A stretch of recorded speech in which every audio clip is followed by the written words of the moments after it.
I think in terms of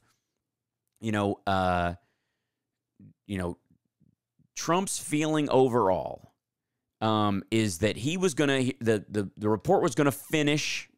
That's going to be the end of it, and my guys are going to fend off what is effectively a PR attack for the rest of my presidency until I run for office, and I will be able to run this situation. I will be able to protect myself, using my, just basically my standard PR attacks. This is a witch hunt. This is, it's all fake news. There's no collusion. All these things he is going to be hoping, and thank you guys in the chat for being patient with me. We finally fixed what the audio is. I had to do some major math during the break, which we're going to take another one real quick, and I'll chat with you guys in the chat room. I thank you guys so much for hanging in there. We'll be back right after this. It's the Hal Sparks Radio Program, Mega Worldwide on WCPT Radio, Chicago's Progressive Talk.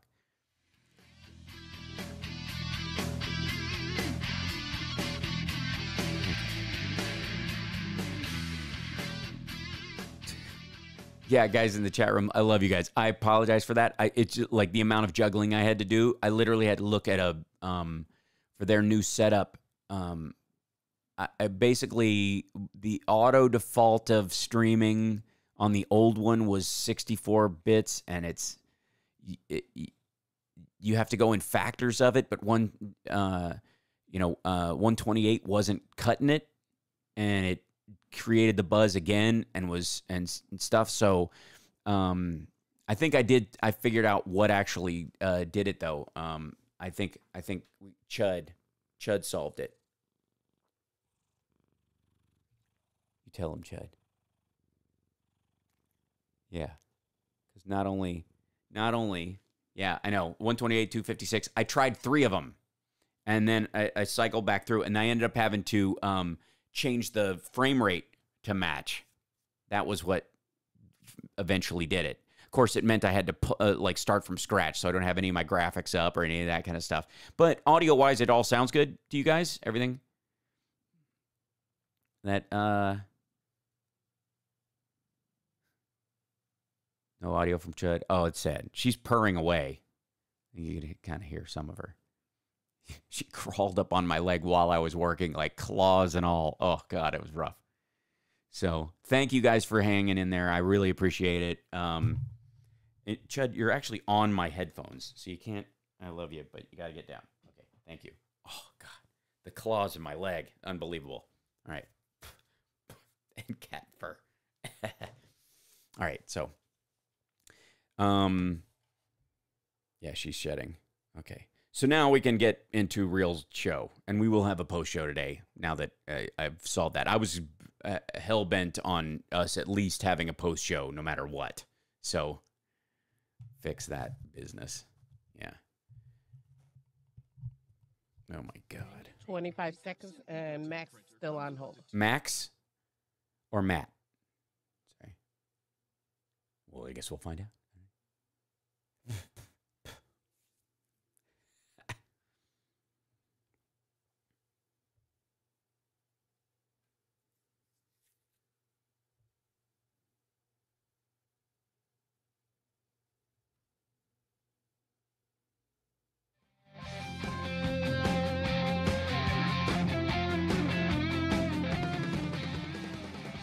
Now let's get back with Hal Sparks radio program, Mega Worldwide.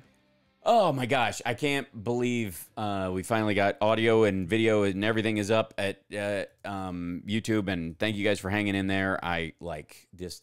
Trying to do 3 things at once is a hilarious act of silliness that I end up finding myself doing. So thank you guys for being understanding. And we have another caller online I want to get to too before we get too far into the next segment. So who do we have there, Lady B? We have Max from North Carolina. Excellent. Hey, Max. Welcome. Hey, how's it going? Good. Go ahead. I see 2 real big problems with that. The first one is, I was in Philadelphia for 7 days, okay, during the Democratic convention. Yep. And we were seeing,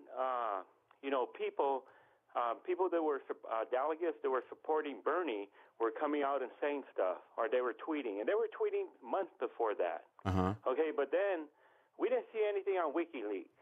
Okay, so then later on we did, but not. They didn't have anything that we already heard. So so Trump had nothing to do, with leaking anything to WikiLeaks, whatever. That didn't happen. Okay, by what measure? By what measure are you saying that? Well, what I'm saying is that basically when they're saying that Trump had the Russians interfere in the election for Hillary and stuff like that, or no, I don't think he had them do it. I don't think he had them do it. I think they were planning on being spoilers anyways. I don't think they picked Trump to win. I think they picked Trump to make him a contender. I think they affected. They were obviously they were. Our media, our worthless media. Our worthless media were there, and worthless. The only thing that I seen them interviewing were dogs. People with dogs talking about their dogs and stuff. What? And not that was the only interviews you saw. Wait. So our media is worthless because you saw people being interviewed with their dogs at the DNC? No, I saw them with their cameras on the dogs and talking about their dogs while not asking about why do we have thousands of Americans from all over the United States over here protesting the way that our democracy is run. Okay, why do we have that? That should have been which protests are you talking about? The Women's March? The 7 days of protesting at the Democratic convention. By whom? We had. By whom? You actually didn't see it on the news, or I didn't see any of it. Which protesting? I mean, there were multiple protesters. There's multiple protesters protesting against Hillary Clinton. The Bernie supporters, you mean? Oh yeah, you bet. Okay, but we saw that. It was just inconsequential to the argument. No. Okay, then you weren't watching the real argument. You weren't watching. Well, apparently I couldn't because the useful media wasn't the useless media wasn't putting it forward. What? Useless media. Yeah, right. So the media is useless. Okay, but no. Let's finish our main point. So your argument is that Bernie supporters were making the case that he deserved the nomination. Is that what you're talking about? That protest? No. I'm saying it went the way that it went, but people needed to know why Hillary was the nominee. So why, in your estimation, was Hillary the nominee? Okay, why is because in your estimation? Our school system sucks, and people. Because our what system sucks? As they're growing up. Because wait. Hold on. So, hold it together. Why, in your estimation, was Hillary Clinton the nominee for the Democratic Party? Why? Yeah. I just said our school system sucks. People believe that. Did you go to our school system? Did you go? Where did you go to school? Wait, where did you go to school? You see, because I travel. I work in most of the states in the United States. You work in most of the states in the United States. So I work on sailboats. Okay, that's great. Okay, but wait. If you work, hold on. No. This is fun. So you work on sailboats. So you work in most of the states in the United States. So all right. Where did you go to school? Where did you go to school? Where did you go to school? And I actually work up in Chicago. I go up there quite often. Okay. Work on that Mackinac. Sure, I've sailed in it myself. Okay. Well, I do a lot of the boats that actually. Awesome. So our school system. Wait a minute. So your estimation is that Hillary Clinton was the nominee of the Democratic Party, not because she was a senator from New York and Secretary of State, and she ran for the nomination as a Democrat in the Democratic Party and won within it, whereas Bernie Sanders, not being a Democrat, ran as an independent using the Democratic Party as a super PAC and was rejected therein, and that the party itself favored a Democrat instead of an independent, who, by the way, did not remain a Democrat. But the thing is, this is supposed to be about the people. It is about the people. The Democratic Party, is an organization of people. No. The Democratic Party is an organization of people of a politically aligned nature who agree on a set of principles regularly with conventions and everything else. And they use the name and the label Democrat as when they run for office because it is indicative of a set of values. They align themselves with that. They operate within that parameter. And then when it comes time to run for office as a Democrat, they are afforded the protections and uses of that party structure to run for office. Independents, however, do not attach themselves to the governing concepts of any political party, Republican or Democrat or Green or Libertarian or, giant spaghetti monster. None whatsoever. But at some point when they run for office, they can choose to align themselves with a party. It would seem, in some cases, if they chose to do that, that they would remain in that party if they believed that they had either moved that party successfully in a direction towards themselves or were going to run again. But the reality is, your feeling is that because Bernie Sanders, an independent who ran for the nomination in the Democratic Party and lost, and that led to protests by his supporters who didn't view themselves as Democrats to start with, certainly don't now, that is indicative of our school system being bad, and that it's also indicative of the innocence of Donald Trump and his engagement with Vladimir Putin and the Internet Research Agency and the other 37 indicted entities in the Mueller report. Do you think the fact that Hillary Clinton was the nominee for the Democratic Party is an excuse for Donald Trump is effectively a declaration of his innocence? You know what? Let me tell you something. If we end up at the same situation, we're going to support Donald Trump again. Oh, so you voted? Wait, you voted? Wait, you voted for Donald Trump then? That we have. Wait, you voted for Donald Trump? Get away from that. Did you vote for Donald Trump? No, I wrote in Bernie Sanders, but I'm saying. Why would you write in someone who wasn't actually running? Why would you write in someone who wasn't actually running? Why would you write in someone who wasn't actually running? Going to be the one. We came over here to North Carolina, where this is a swing state, and we started going around. So you went to a North Carolina swing state, and you wrote in someone. Wait. So you went to North Carolina, a swing state, and wrote in a candidate for someone who wasn't running. Okay, so no, we went around. Who was, by the way, supporting Hillary Clinton at that point. Yeah, Hillary Clinton. No, people like Hillary Clinton do not need to be in office. Okay, because they do nothing for the American people. Okay, people like that, no. So S-Chip. So you're saying S-Chip was a mistake? S-Chip. You know what? If the 1% made money off of it, and I supported S-Chip, I was actually up. You don't now. You supported. You don't now. You supported. You supported. You wrote in a candidate. You wrote in a candidate that was not running for office and undermined the voting structure that led to Donald Trump getting in office. No. You supported Donald Trump in the last election. Good for the people, but not all the money that they get to Wall Street. What? Okay, and that's the part that Hillary voted for. Just like the same way with Medicare, the Medicare for all right now. The way that we have Obamacare. Okay, it's good for the people, but half of that goes to Wall Street. Okay, so Wall Street is making a lot of money off of it. Look at the stock market. Which part of Wall Street does it go to? Okay, what part of Wall Street? It goes once our tax dollars go into Medicare, some of that money, 2/3 of it goes into the system, into the healthcare system. 1/3 of it goes into the stock market. Okay. And that's a fact. If you don't believe a third of your Medicare, a third of the tax dollars. You're saying a third of the tax dollars that go into. They're making. We're not paying more for healthcare than we did 10 years ago. A third. I pay for my own healthcare. Okay, so I know that for a fact.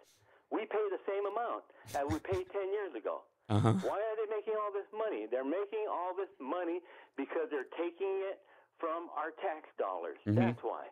Right, and how does that actually get? I'm curious to find out because you obviously absorbed a better education from the school system than most people did. How does the money allocated to Medicare by Congress go a third of it go into the stock market to benefit Wall Street. What in what form does that go? Or Medicare or Obamacare. Okay, that right there, that money right there goes into whoever you have. If you have, I don't want to say the healthcare companies because I actually like some of them. So if you have these healthcare companies in the state and they want to work with the Obamacare, then they're going to get money from that. While that money doesn't all go into the healthcare system, 1/3 of it minimum. I know for a fact my son had cancer. Okay, so I know for a fact how much money I had to pay. All right, we kept all our receipts, $520,000 worth of receipts, and not just us, other people that work with us. 5 other people that we know that survived. Well, some of them died. That survived health care that we still work with, they kept theirs too. So that's how we know how much money goes into the actual health care system and how much of it goes into the pockets of the CEOs. Okay, and the stock market. That's how we know that.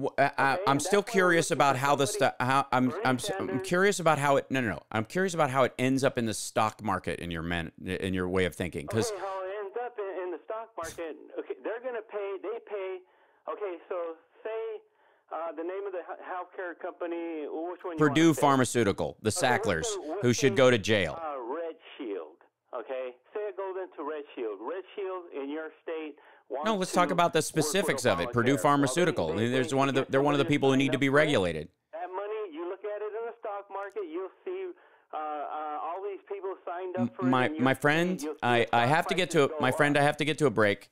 But I have to say to you out loud and directly to you, you are extraordinarily deluded about this. You are looking for confirmation bias around certain things, and you are cutting off your nose to spite your face because you are angry about a level of unfairness that is not attached to the reality of our electoral process. And I think you need to look at that. We got to take a break. We'll be back. It's the Hal Sparks Radio program, Mega Worldwide, on WCPT Radio, Chicago's Progressive Talk.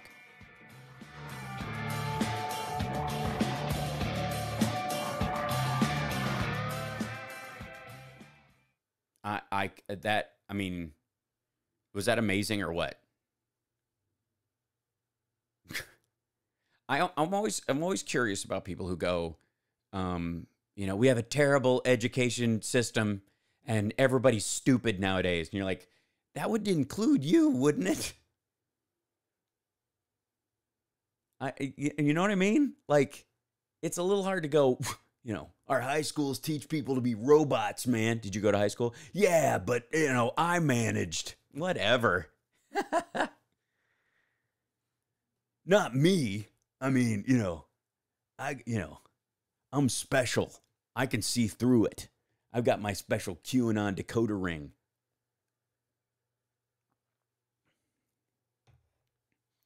In the case, it did include it. Yeah, right.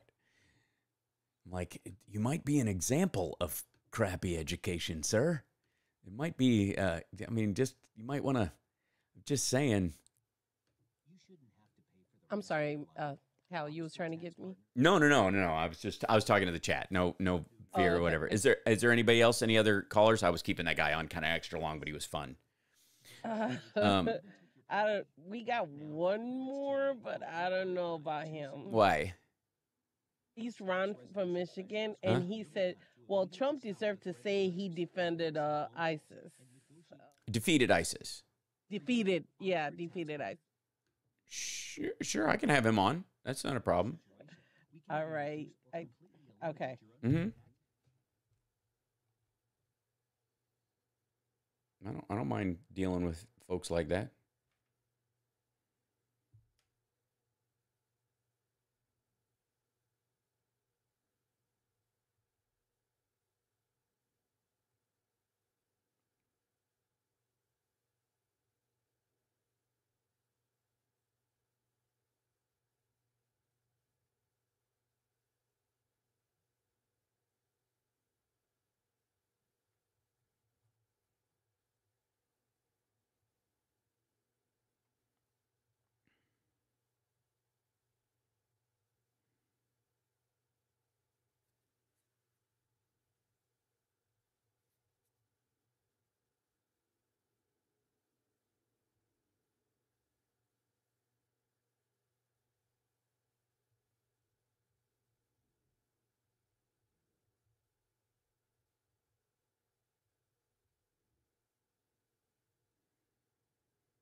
Now back to the Hal Sparks radio program, Mega Worldwide, 773-763-9278. Welcome back. So we have another caller, too. So who do we have, Lady B? Let's get to We this. have Ron from Michigan. Cool. Hey, Ron, welcome. Hello, Hal. Hal, this goes to Joe Biden as a candidate. Mm-hmm. When we got ourselves stuck into Syria, that was under President Obama, Mm-hmm. and that was all with the Arab Spring and, you know, all these high hopes, which I never really saw coming to fruition. Mm-hmm. But when we stuck our nose into Syria, and that opened the door to the other radical Islamist radical groups that come in there, ISIS, you name it. And we kind of aided and abetted them by backing the democratic Syrian forces. Mm-hmm. And, you know, I hate to say this, but under Trump and the Russians, they did stamp out ISIS. Of course, we helped. But if we had never stuck our nose in there, we never would have had to tamp down the problem.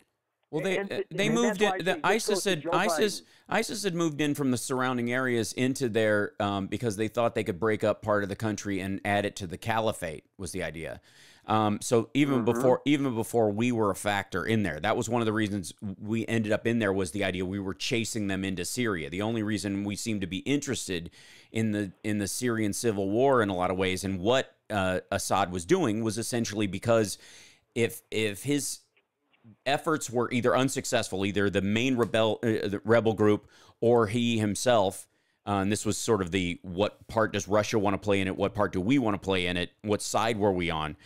If either of those fail, ISIS has a huge chunk of that country to operate from, and Israel has a large, has a big fear of that aspect. So in many ways, we went into Syria in protection of Israel. We have, and hence the sort of Trump Golan Heights stuff this week, which they're walking back. But initially, if you'll recall, in January, Trump wanted to pull out before we were done in Syria, in theory. It said we were going to, tweeted as much, said, I'm pulling everybody out, we're done. He even said to Erdogan, you can have it, and was all ready to go. And it was Bolton and Pompeo who told him to stay in there. And that's why we finished what we were doing in there, because they felt we were close and that this long, 8-year project, or 6.5-year, whatever project, was coming to a close. And he was actually getting out too early. Yeah, I'll agree with you there, Hal, but, it just seems that whenever there's a chance for us to stick our nose, we do, and it always gets bloody real bad, and it's just so hard to get it out. It all goes back. Well, I think that's part. You're not wrong, but here's what I would say is I think we view war as civilians most of the time, not in a geostrategic viewpoint, but in a sort of World War II standpoint. We view the gold standard of war and military intervention as being us fighting the Nazis in World War II, right? That seems to be what it should be like. Horrible, obvious villain. We roll in, lay waste to them with a couple of other allies, come home, ticker tape parade, end of story, right? And then get about, by the way, reestablishing tenuous but diplomatic and humanitarian ties with that enemy, getting them back on their feet almost. You know what I mean? Like our obviously East-West Berlin, East-West Germany, post-World War II being a factor for decades. But overall, the idea is that eventually we're going to get to leveling back to that. In the Middle East, this is clearly resource warfare. And there are two groups.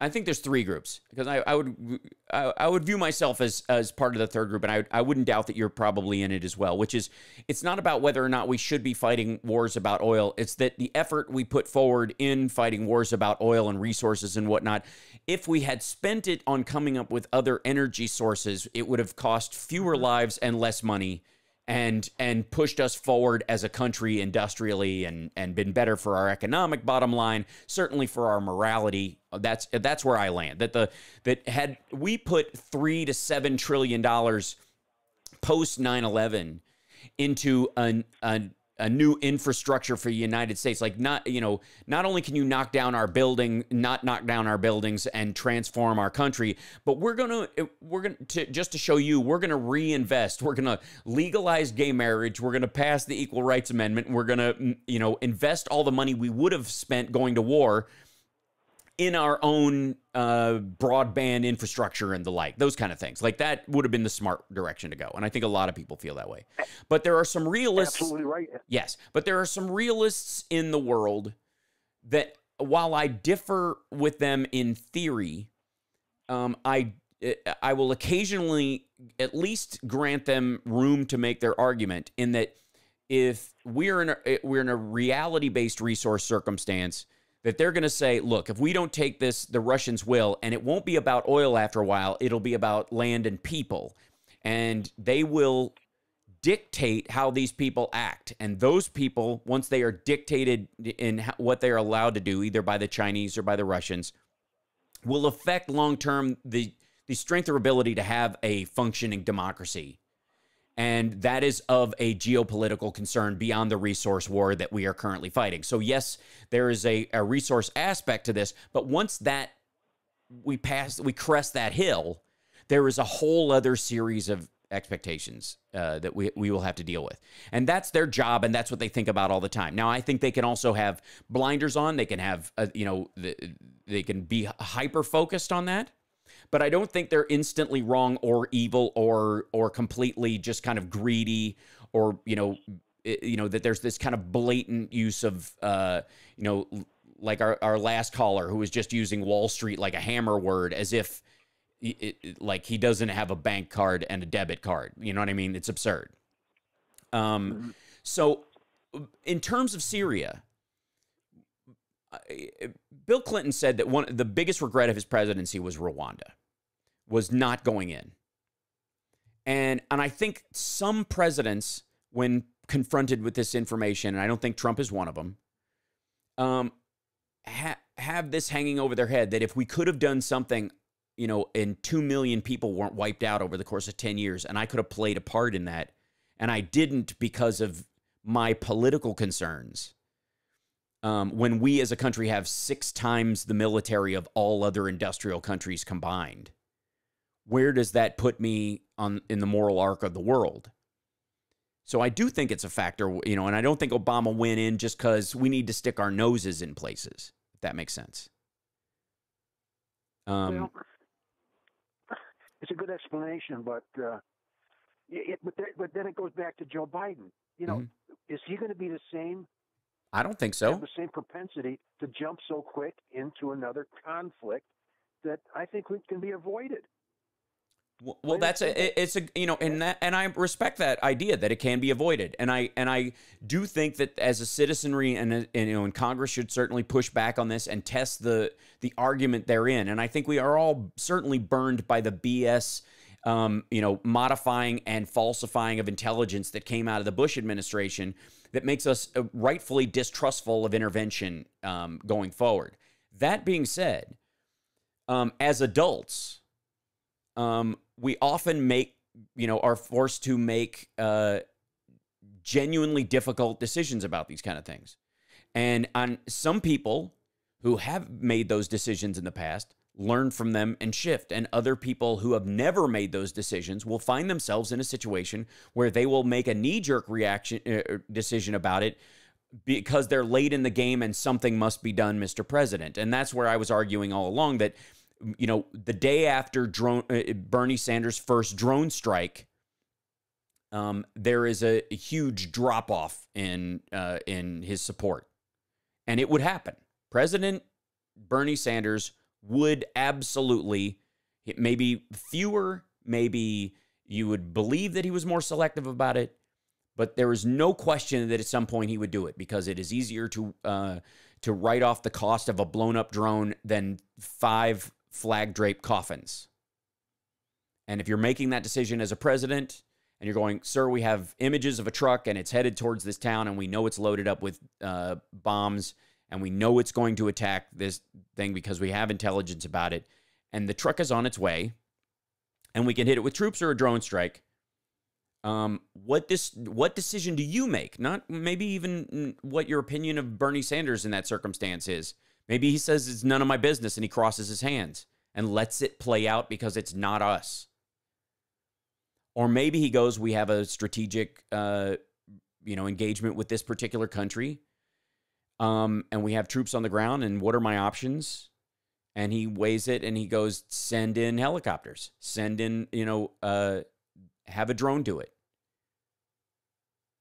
And what if his decision-making process takes too long, and that truck is now closer to a region or an area which has civilians in it? These are all realistic things to decide on that are way, easier to kind of talk about and use phrases like we use, like sticking our nose in places or talking about Wall Street while using a debit card every single day, or the Starbucks app and arguing about corporations that are a factor in there. Does it mean you don't push back on this? Absolutely not. But it also, we should be a little more,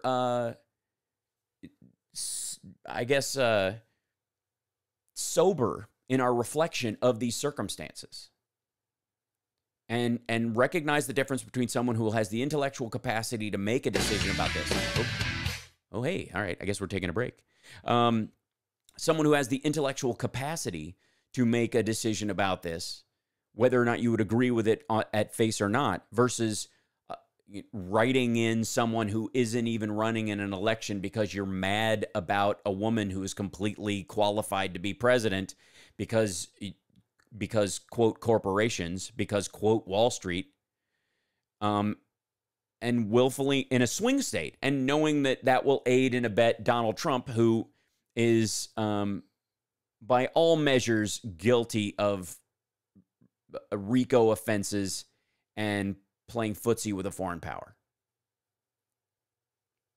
There's a lot to that. So I'm just saying, we should all watch our language, and I'm certainly guilty of it on occasion too. And I'm not beyond hyperbole, and I will, I've made a commitment in the last few months, especially to be more aware of that. But let's take a break. We'll be back right after this. It's the Hal Sparks Radio program, Mega Worldwide on WCPT Radio, Chicago's Progressive Talk. I'm all for having somebody in office who doesn't believe in interventionist wars for the sake of resources and the like. I am not willing, though, to let the George W. Bush presidency cloud my view going forward of genuine circumstances where the United States can be a force for good in the world. That's the difference. Can we make that assessment? Can you look at this without that lens? And that's the damage of the Bush presidency. And there will be similar damage in the Trump presidency around this. We'll be back.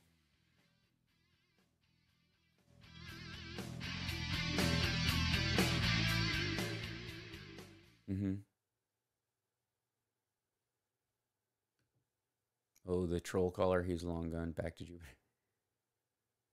I don't know I don't know that either of them were troll callers. I mean, I think the guy, the Bernie guy was just a true believer, and I have intellectual issues with his argument, and I find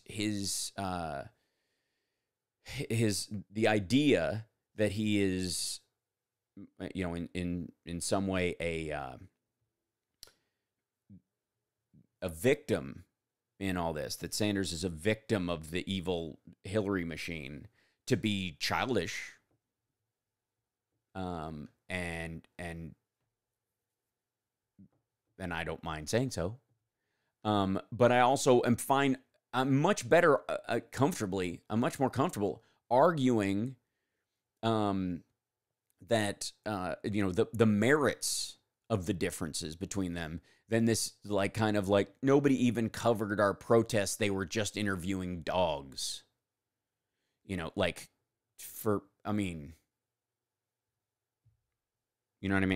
Come on. Hey, Zelda, what's happening? Hi, Carrie. It's good to see you again. My favorites in the Dem race are Warren, Buttigieg, Castro, Delaney, Yang, and Harris. Yeah, I agree. I lean more towards Harris. And I do think Biden-Harris is a winning ticket that ultimately leads in her being president too. But I certainly think she's qualified either way. I want to get them in office, though. I'm a realist about the actual voting aspect of it. And, the generalized agreement across the board is that Biden can beat Trump if he runs again, which he will. But again, it's just, I like all of them. I got no problem with any of them. Like, I feel that's a good, comfortable space to be in. And I'm not going to get all, the biggest part, the argument back and forth. 5 seconds. Okay, excellent. The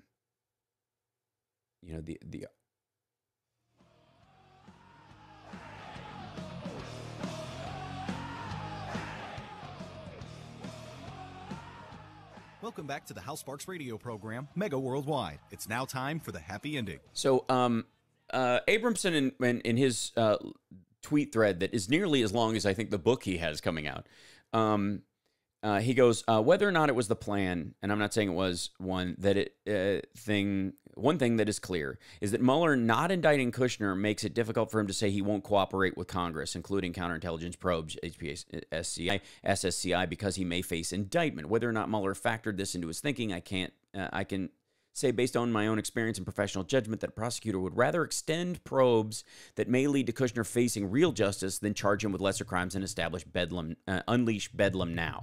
All this explains how misleading the, quote, Russia probe is over line the media is using is. But what about Trump? Any lie he told voters of which the Kremlin knew the truth of the matter was a point of blackmail for Putin. For instance, the details of his secret Moscow tower deals. It is a crime. Is it a crime to trade U.S. foreign policy for a tower? Yes. It could be conspiracy, aiding and abetting, money laundering, RICO, or even bribery, depending on the facts. If Mueller had 89% proof of it, it'd stay in counter intel. If he had 90% proof, he still couldn't indict. So, some Trump possibilities. 1, 90% proof of collusive crime, but can't indict Trump, only refer him for impeachment. So the report may be a referral towards impeachment.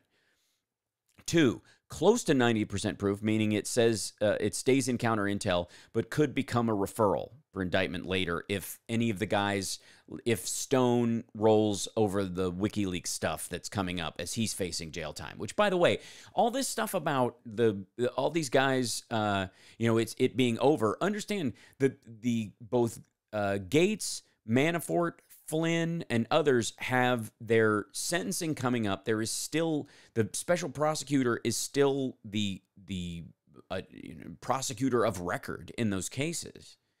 And in some cases they double up or they've handed them off, but they will be in court about these folks, and they will be talking and shaking new information loose. And this in and of itself, this is me going out on a limb at the end of the show, but why not? And let me see if Seth actually says it, because he's got one more. He goes, number 3 is well less than 90% proof, meaning it stays in counter intel. Number 4, threat neutralized, as there is 0 proof Trump is compromised. That would close the counter intel case altogether, but just based on public evidence, that conclusion would be impossible for the FBI or CIA to draw. Okay, so those are his Trump possibilities. I'm going to go out on the limb that releasing this report and saying no further indictments are planned, as opposed to none will happen, which is a very big difference. None are planned, could be an act of instigating hubris on the part of Trump and giving him enough room to make more stupid admissions in public. Many of which could be used against him, when and if he is subpoenaed to come before Congress. And the idea that that Hillary Clinton sat for as long as she did, or that Ronald Reagan was for Iran-Contra was brought before the Congress, that Trump would somehow be able to dodge it, seems a bit ridiculous. But the timing of this report coming when it does, and saying what it, and it's supposedly comprehensive in its report, and the fact that the Intelligence and Judiciary committees will have access to the all the evidence gathered, including all of Cohen's recordings, including all the emails and back and forth that they have, any physically written materials.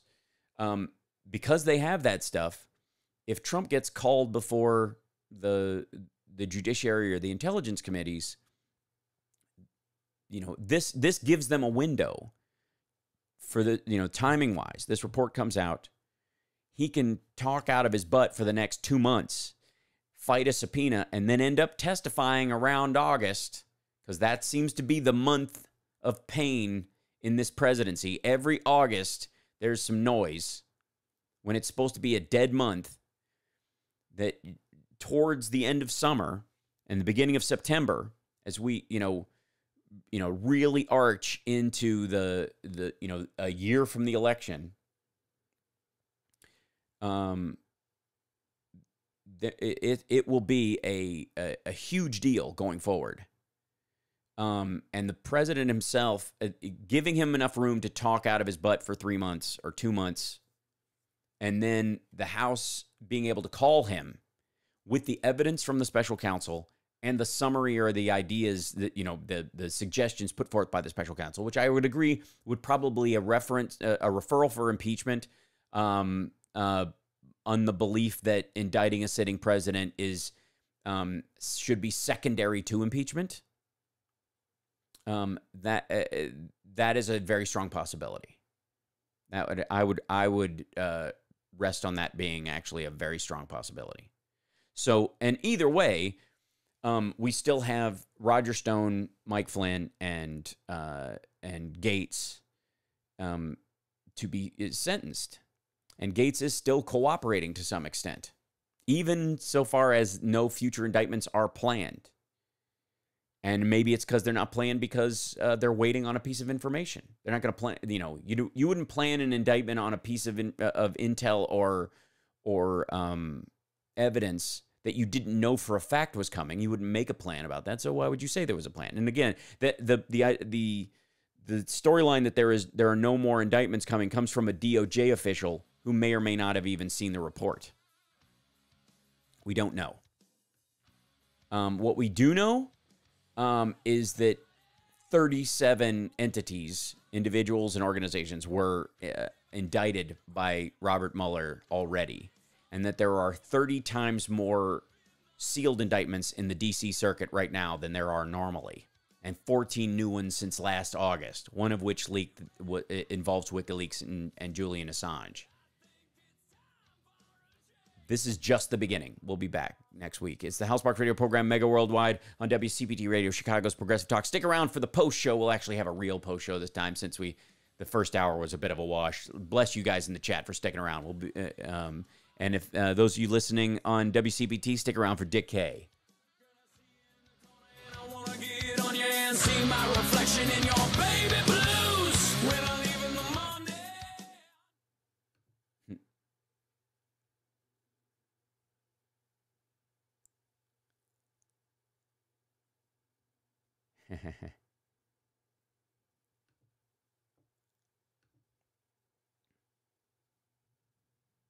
Amazing. Cool. So no more purity police. I think that's wise. Okay, hold for a second, guys. I'm going to check on something, and then I'll be right back to start the post show. Give me 1 second. Some of these graphics have just crapped out. I don't know why. Let's see if I can fix that. There you go. That's gone. Let's try to do that. Give me 1 second.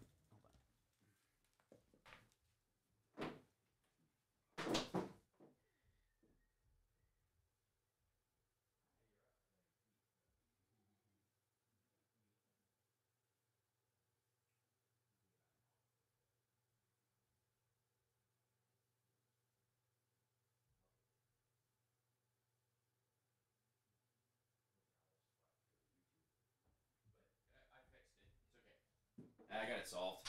Yeah. Okay. I'm just glad it wasn't me. It wasn't my fault. I'm back. Hi, chat room. Give me 1 second, and I will be up with you guys again in just a second. There we go. Try this. All right. So, go in my, yeah. So, all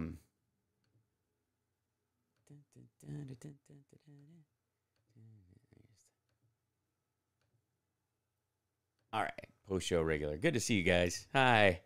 What's happening? Yeah, what all else? Chud is definitely the tech fixer or whatever. And again, Carrie, I'm so glad you're here. I feel like we haven't seen you in ages. Welcome back. Thanks so much. Julie was here for a little bit, and then it was just tormenting audio, so I think she bailed out, and I appreciate that. She's not even sure 100% what country she's in right now. So, Julie, wherever you are, I hope you're well. And there you go. And Carl, thank you for holding down the fort and keeping me abreast of the technical issues. Let's see. One way to look at our candidates was expressed by Buzz Burbank on Bob Seska's show. Face it, we're choosing from a used car lot. If you're looking for someone with no flaws, you're being unrealistic. I mean, here's the thing. I would argue, look at any of the candidates the way you look at your own emotional and personal past. And if you can throw a stone at that glass house, knock yourself out. Happy birthday, EO. Everybody wish happy birthday to EO for me.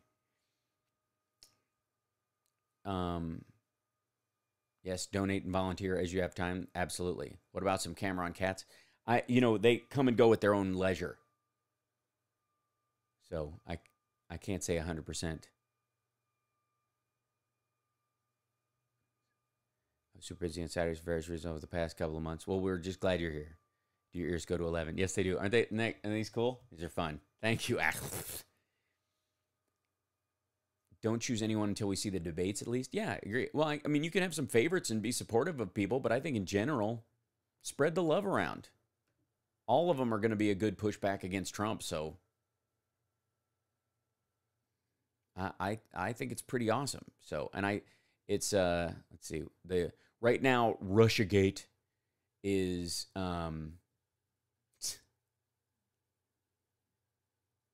the hot take from James Woods is Clinton, Strzok, Page, and McCabe need to have their passports revoked. Hashtag Russiagate. Yeah, that's what's going to happen. QAnon.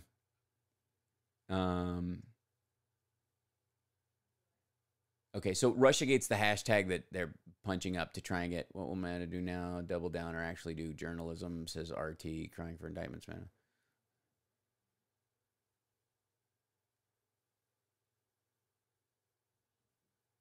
The unremarkable conclusion that there has been a heavy blow for Russiagate high priest as Rachel Maddow by some accounts. RT.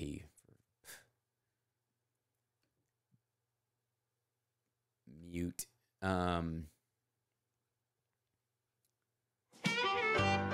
There's thank you very much, decay. You can always tell when the blues kicks in. Preckwinkle, because she's against the Cop Academy.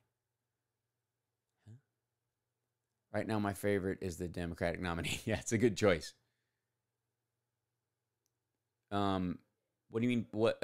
I'm not familiar with that entire sentence, Carrie. Preckwinkle, because she is against the Cop Academy?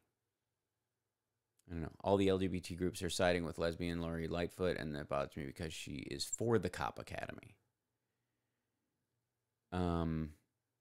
Yes, James Woods has lost his mind. Elizabeth Warren CNN Town Hall is fantastic. I agree. SDNY has to arrest the entire crime family. We'll see. There's definitely going to be ramifications for the. Let's see. This is the is Roadcaster. What we're getting audio from? Yeah. Okay. Cool. So I don't need any of the other things plugged in. Audio is okay for everybody.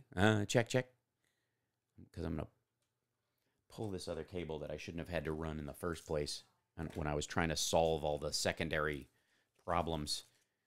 It's really hard to get into the reasons why this Cop Academy is bad for Chicago on here. Okay.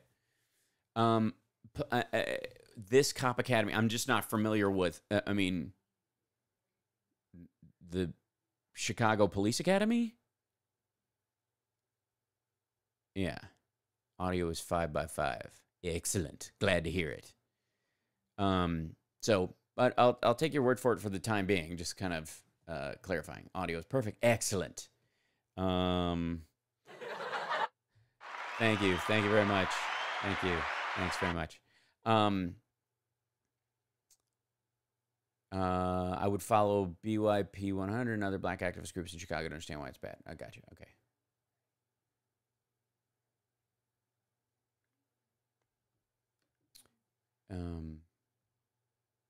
Yeah, so basically the Russian bots and the Trump supporters are now going to be hashtag Russiagating all day because there's no material pushback, and everybody's talking out of their backside about this or whatever. Everything I've said today even is, I will say 100% is my own speculation about this stuff. But largely, if there's one thing I feel comfortable stating about the entire thing is that these enormous sprawling endeavors don't automatically shrink down into something, high and tight in a matter of days. They just don't, right? So it's going to be an interesting primary season. I can't imagine Trump juggling all the hopefuls at once. Then again, he might be in hog heaven with it all. It's entirely possible. How Biden and Harris would be a power ticket, but as I typed just a few minutes ago, saying you're saying now just run that SOB out of office with votes. Hey all, oops, missed the show. We'll catch you later, of course. Much love. Hey, can't stop lying. Good to see you. It's all right. The first hour was a wash because I was doing tech the whole time, and then I ended up fixing it. Yay! But audio is fantastic. Again, thank you to you guys, and the super chats and the Patreons for helping me get the Rodecaster Pro. That was what was so frustrating about the audio, was that it sounded so perfect and wonderful, and it's working much better now. So thank you guys. I greatly appreciate it. And because I was jumping on and off, I apologize if I didn't thank the super chats from earlier. I have no way of looking at that right now until later to see who did. So I bless you and thank you, and anybody who does now, of course, I'll make an effort to mention you as well. And then let's see if I can do that. Let's see.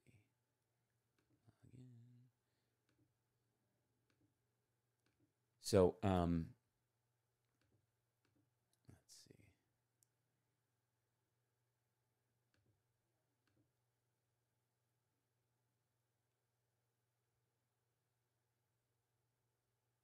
I don't know why that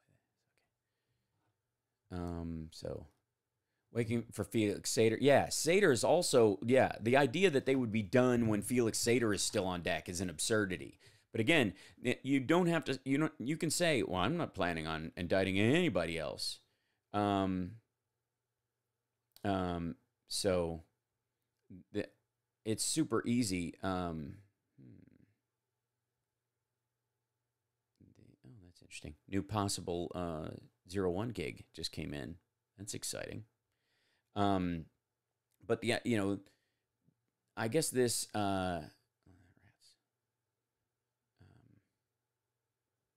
the idea overall that, you could say, well, we finished it all up. It's done, and having not talked to Sater it seems insane to me. It's crazy talk. Sorry. Okay, back up. That's the summary. Okay, so I have to roll back and see that. Sorry. So they want to spend $95 million on a new Comp Academy facility on the west side when the money could be better served going to schools and helping kids find career options other than being in a gang. Okay, I don't know that I don't know why those would be mutually exclusive. I don't know why that budgetary aspect is that budgetary aspect. You know what I mean?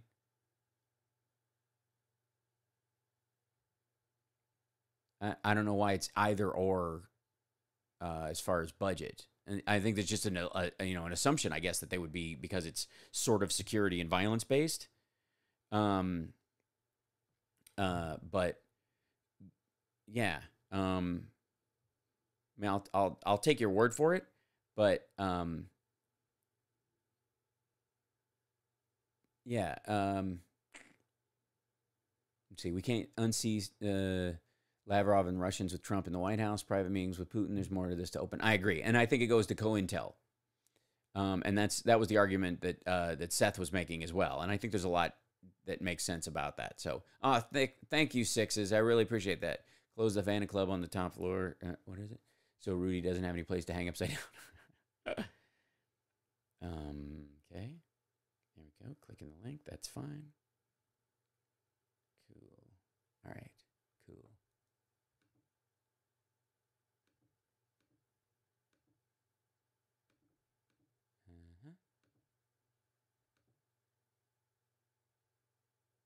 Yeah, here we go.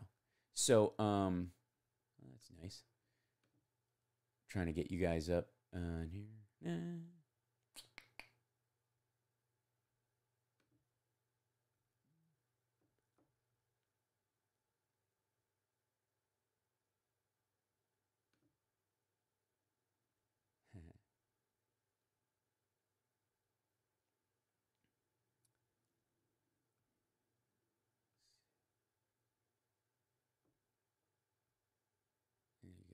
How any dates in Chicago coming up? No, but we're gonna set up a I don't have any stand-up dates set up, but I'm going to set up another live stream of the show there. I was saying to my parents that ever since Biden has been out of Obama's orbit, he's been reverting to his old, not good self. I don't know. I mean, I think he's been, a lot of it had to do with his son passing, and a lot of,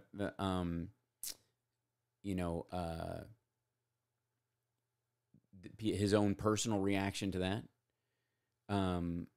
So I can't say per se, about his own personality, what difference there versus circumstances.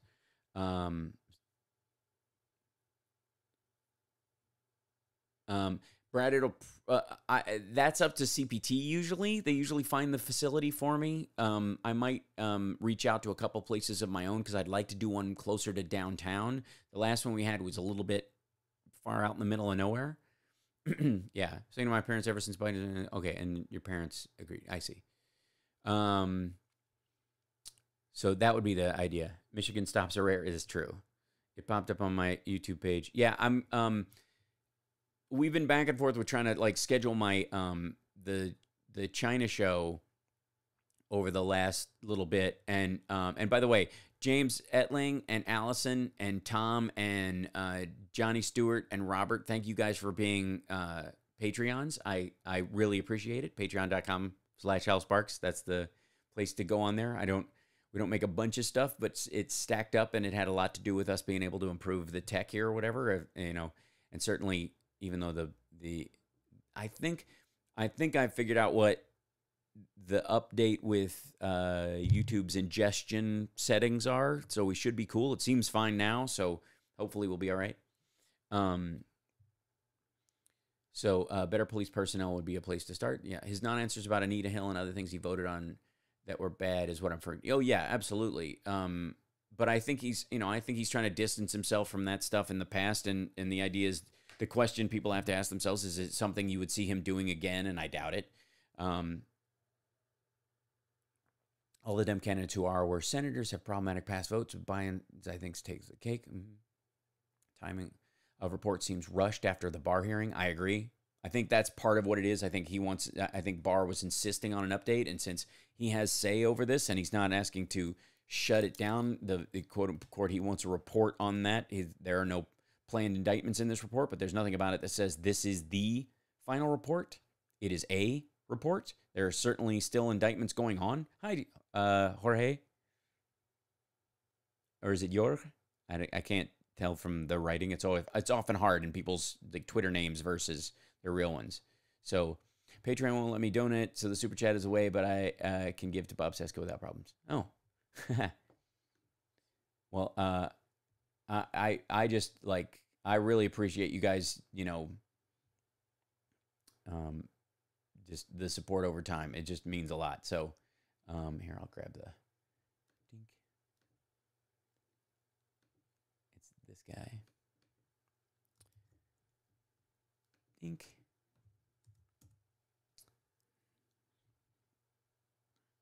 My favorite is songs. My favorite SOS, Animal, Indian Summer, and She Waits. I'll fight for number 2, but it's by Hair. I was referring to your song Satellites. Heard it for the first time the other day. Damn, you're good. Oh, thanks, Zelda. Wow, I appreciate that. So, let's see. How do I give it away without giving it away? I'm gonna play a snippet of something. Big secret. But I'm not going to.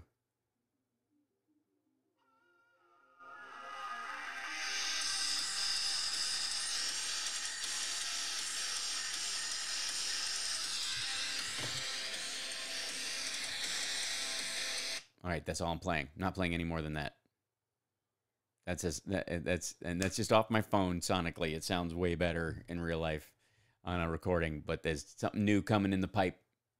We spent 2 days this week shooting a music video. Just saying, been working my butt off. Like I'm actually physically sore from shooting the video. That's all I'm saying. Like my back and shoulders and because yeah. And I'm gonna be in like editing for the next 2.5 weeks. But that's it. I've never tried a Patreon. I'm still paying off medical bills and house bills, blah, blah, blah. It's worth setting up, Jude, if you think it would help. It's, it's a little more consistent. It's more for creators, video game music. Yeah, it's got potential in that area. I think it would be lovely on a soundtrack or some other place. So super chats are definitely way easier. But if you have a proclivity towards doing Patreons,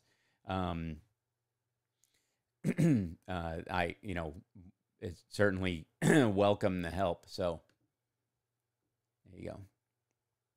Send that out there to anybody who's on that. See, you guys know me. Like half of this isn't even about like getting to. It's not as big a factor in for me as getting used to the idea of being a little better at self-promoting, and especially for stand-up and music and those kind of things. So, yeah.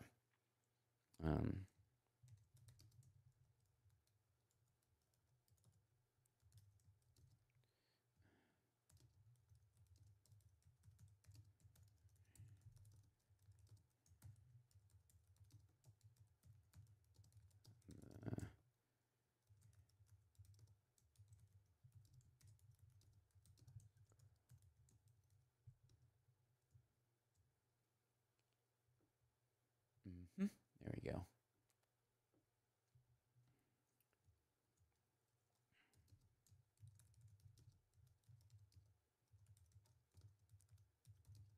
trying to get to the point where we can afford to have a camera on Johnny in Chicago and Lady B there that I can feed through all this stuff, and that's a next step up thing. So it obviously takes that's into real like. Where we're getting into, having a Young Turks / David Pakman / whoever your YouTube favorites are, level of studio built out, and that's a big expenditure. So, is it a 01 video or a Nerd Halen video? No.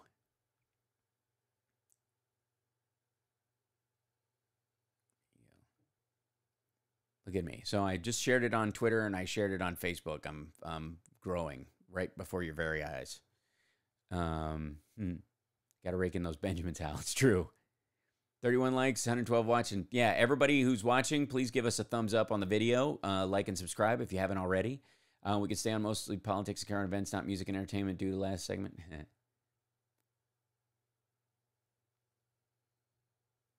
Sure.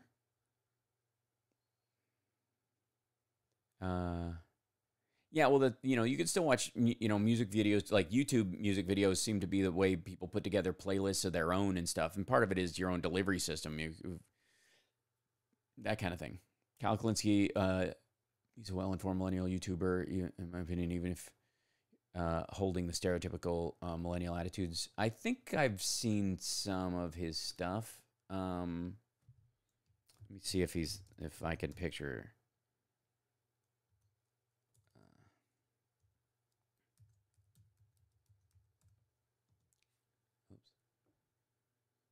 Yeah, I've watched some of his stuff. He's a decent enough guy. Sure. Hmm.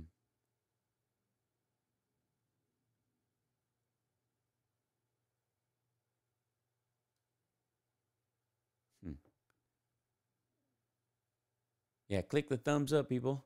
So proud.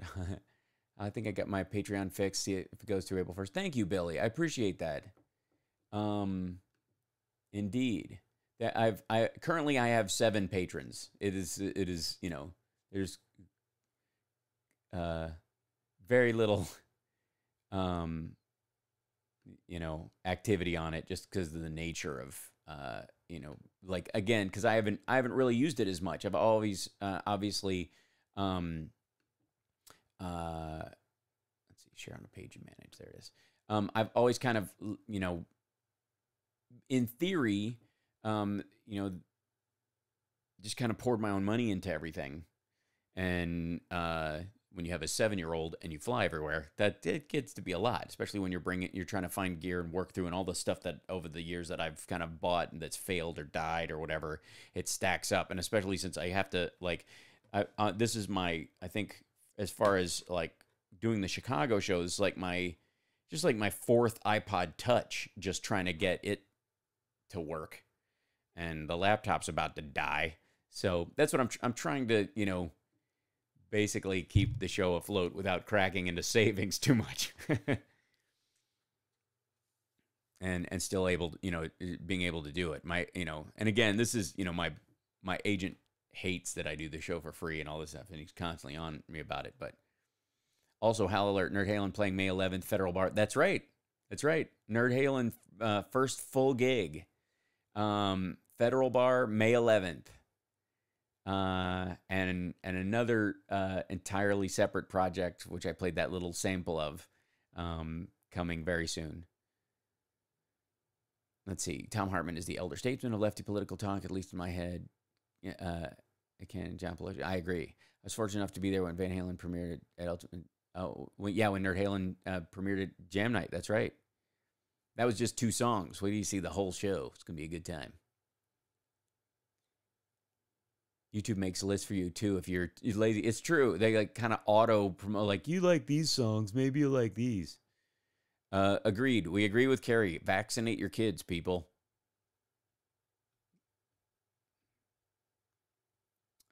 I was complaining about having to buy a new graphics card earlier after nearly a week of unsuccessful software troubleshooting. Yeah. Yeah, that's true, Ginger. Starting like a Patreon where you write specific stuff and people can read it there. I personally think, Ginger, you could teach a class on how to write and finish a book.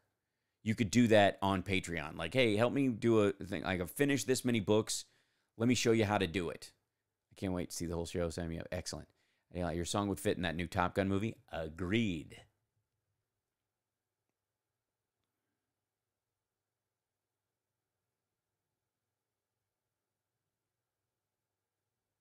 Stephanie Miller was off this week. Perfect timing. Of course she was. That's how we knew stuff would drop. The new Daily Beast. If one traveler from Israel, where measles have been raging for months, made 3,000 people sick and killed at least 2 people. The person went to New York, where yet another outbreak is underway, and then they visited Detroit. Almost got to 1 million minutes on YouTube. Yeah, I definitely get the watch time. I mean, that's the thing. I do these big, long-ass videos. Of course, David Lee Roth is alive. David Lee Roth is awesome.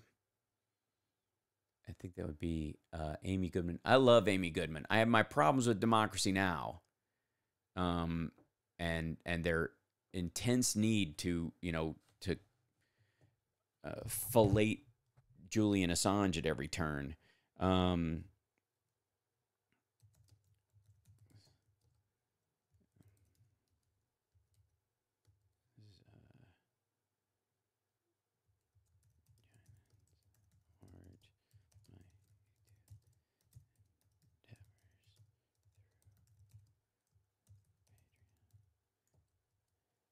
Let's see.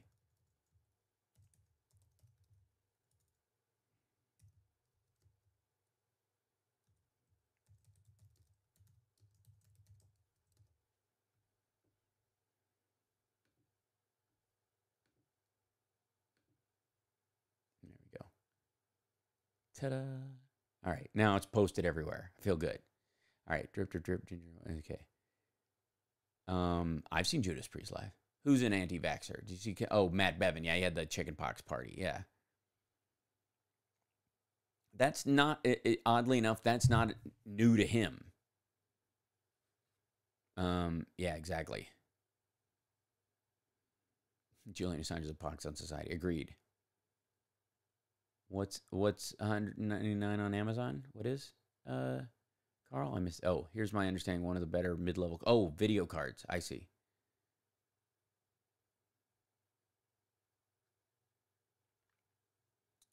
I saw Van Hagar, but never saw Van Halen. I did see Roth solo with Steve Vai. That's awesome. Front Row with Poison was the opening act. It was a great show. Oh my God, that sounds fantastic. I remember that Assange was in CIA custody. I think that's just a rumor. Insofar as I know, he's still in the Ecuadorian embassy. I love Tom Hartman books. Although, if he apparently has snuck out a couple of times, according to that documentary on him, which is incredibly stupid. So I don't know how they don't snatch him up. I was told to get a computer with less hard drive memory that has a solid state drive because they run better. Solid state drives are better for if you're doing video or audio or that kind of stuff because it's faster. You don't need a uber fast hard drive if you're doing anything other than that. If you're doing audio and video, solid state's the way to go. If you're writing and doing others, just using standard computer stuff, I guess even to some degree Photoshop. If you're doing some Photoshop, you might benefit from it, but that'd be it. So I have 7 Patreons. They're off to a good start.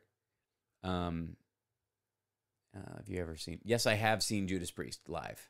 Yeah. I'll keep skipping. Good line. I'm sorry, Rocky Mountain Mike. I keep getting asked questions about. There you are. Who had Mueller report released same day Stephanie Miller cleared of scabies in the office pool? I wouldn't ever put money on her clear to that. Just the size of her dogs alone means that. You mean audio and video editing? Yes, I do, Carrie. And to some degree, like major Photoshop stuff, if you're working on large files. If you're making thumbnails or graphics for print media, you could do fine too. If you have a drive with low read-write demands, a conventional drive is more cost efficient. Absolutely. Carl's right. It helps you just insofar as, the size of the documents. If you're doing billboards, you might want a solid state drive, an SSD. At the rate I typed 20 Mule Team Borax works, that's hilarious. You're welcome, Rocky Mountain Mike. I'm sorry I missed it the first part. Have you read Kushner Inc. Hal any good? I have not read that yet. No, I my hard drive as far as books to read has been incredibly full lately.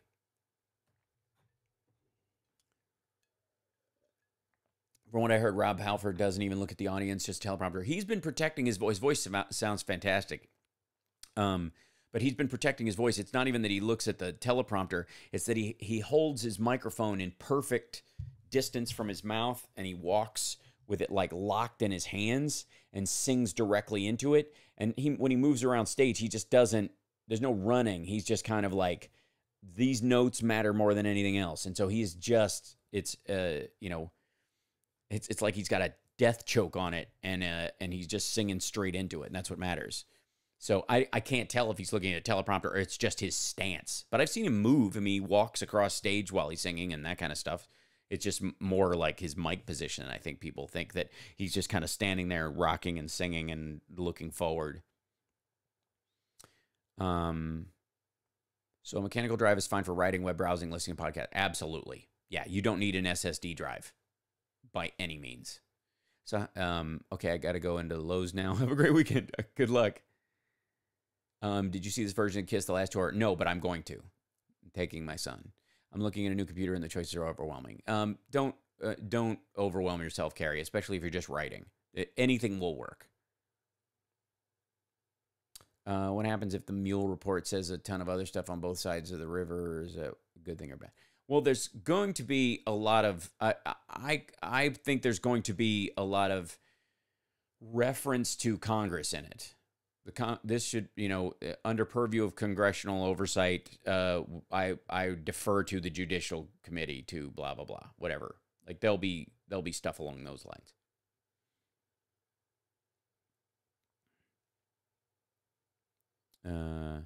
They celebrate the right to use an epidemic philosophy. Nobody getting shots of the planet can be widely diseased again. Yes. You don't want to spend more than $500. Oh, all right. Well, I would get an iPad and a keyboard then.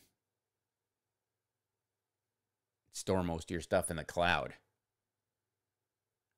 I haven't been to a concert in years. I miss it, but it's so damn expensive now. I'm really not into large crowds anymore. That's why, you can go see local bands. There's nothing wrong with that. Carrie just realized you can buy on budget now and upgrade the system later if you need and you can afford it. That's true. SSD is great for resurrecting, repurposing older hardware. Yeah, because the drive is so much faster, it makes up for any delay, any inadequacies in the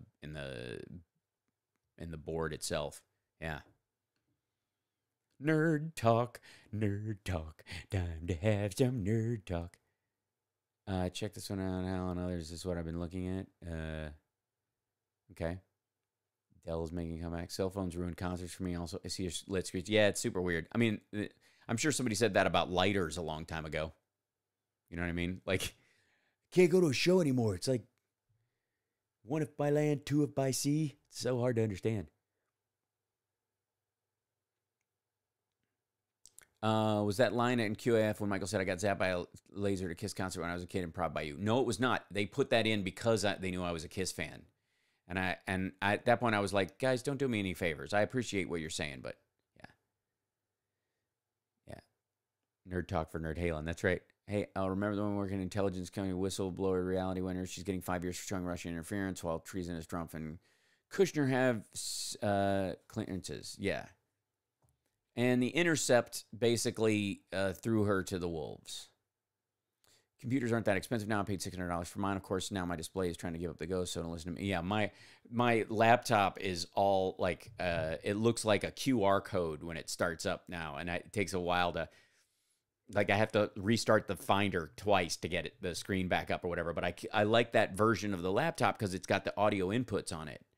So, but if I'm traveling with that and my Rodecaster now, I may not need to worry about that. I just need a case for this thing so that it doesn't bounce. So yeah, patrons, help us. Let's see. Help me get a case for this thing so I can take it everywhere because it's sound-wise it really helped. So,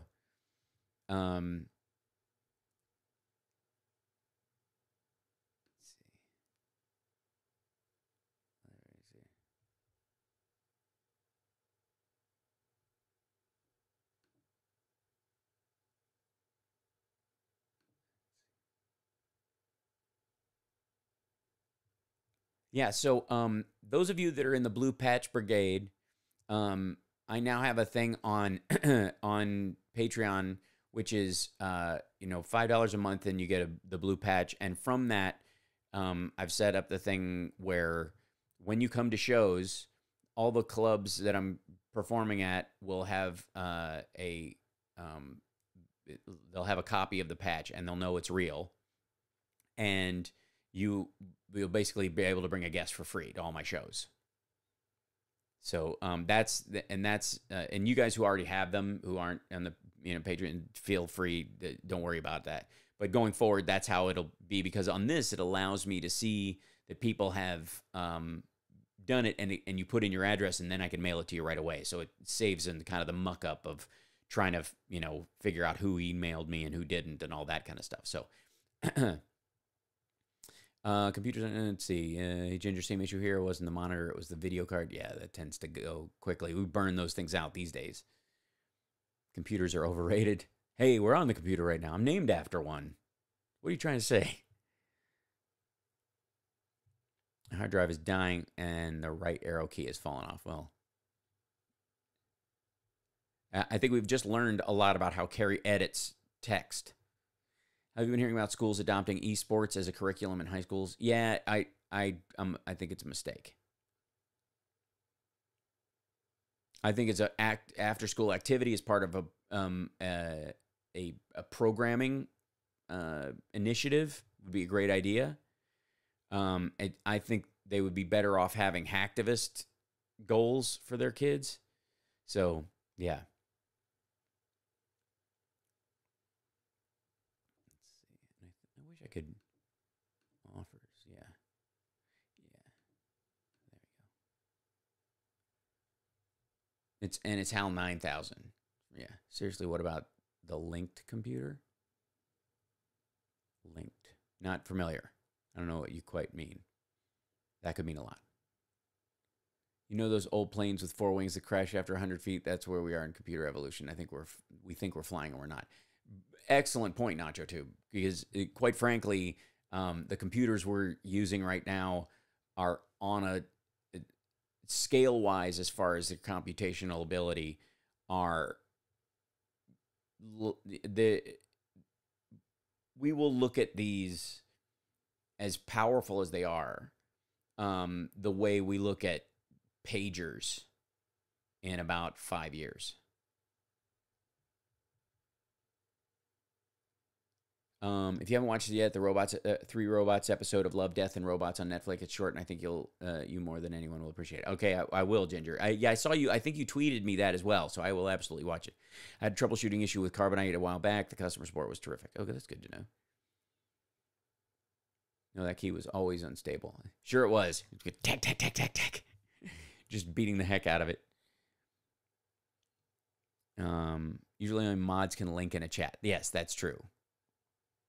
If you put dashes in instead of dots or describe the page, we'll be able to find it, or a Googleable phrase that we can find it. So there you go.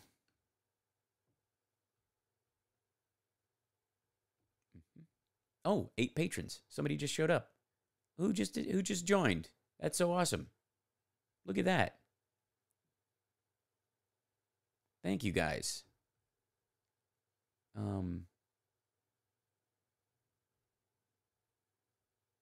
How computers are going to be quantum soon. No question. I mean, and here's the interesting part. We have I think, and I've talked about this some in the past, but I think we have an attitude towards both computers and automation, robots specifically, that deals with guilt about slavery in our discussion about it, mixed with our own sense of our own personal feelings about manual and intellectual labor. And all that stuff all wrapped together, it equates to us saying, like, how can a robot not be upset with me making it do the same thing over and over again?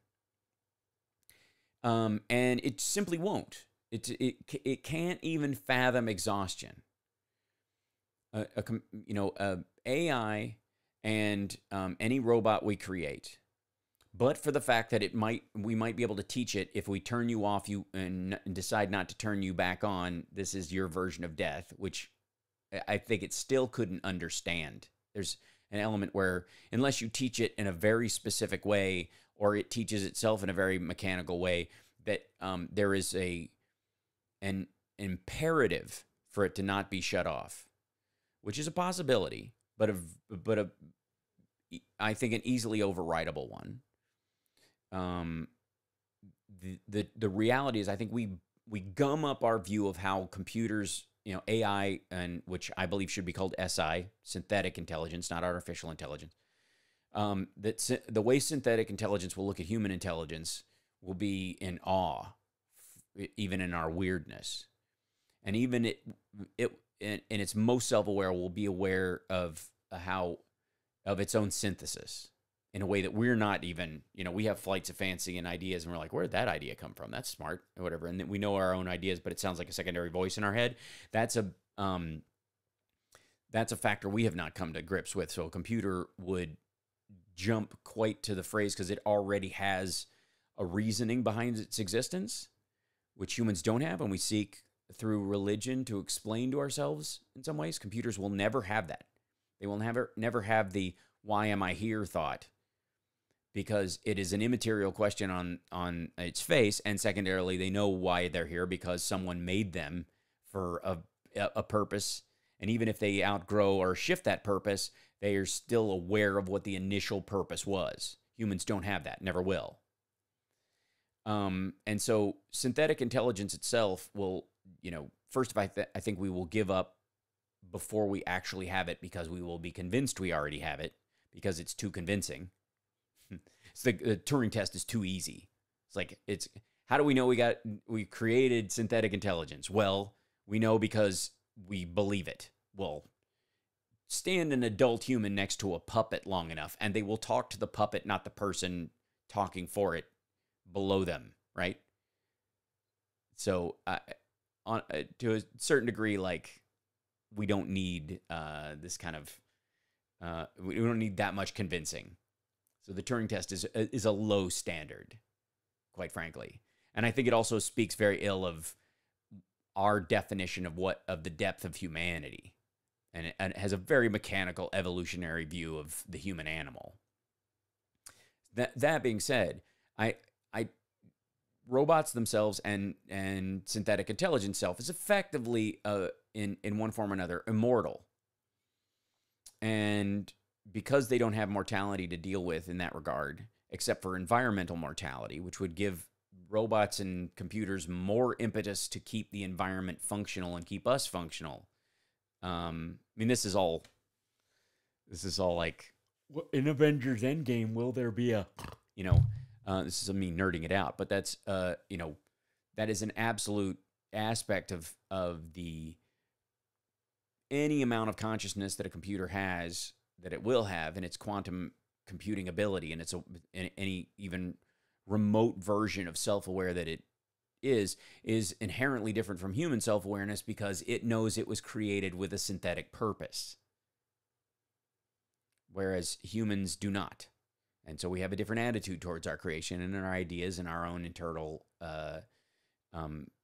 emotional states and whatnot, because a computer, especially AI, can literally trace back its own mathematical and programming growth and go, oh, why am I upset? Oh, because version 17.975 gave me the ability to be upset, and upset had a reference point of this, this, and this.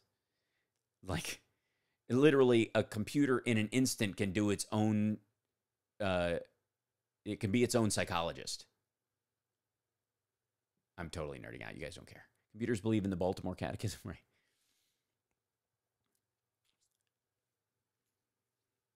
We ran an entire server farm on old Dells, just keep upgrading hardware. Yeah, there's no reason why those would fail, especially just farmed hardware.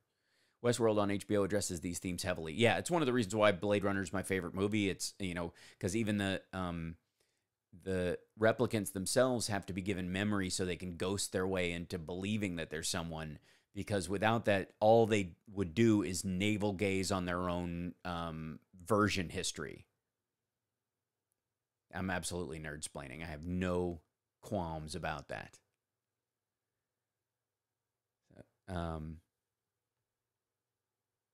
Have they sixes or are they waiting plenty? Let's see. AI was a weird movie. I have an issue with dumb people making smart movies, and it drives me crazy. Okay. Oh, so shall we... who's seen Captain Marvel? Just so I know before I talk about it. Anybody hasn't seen it yet? Let me know. It takes a minute. There's always a delay.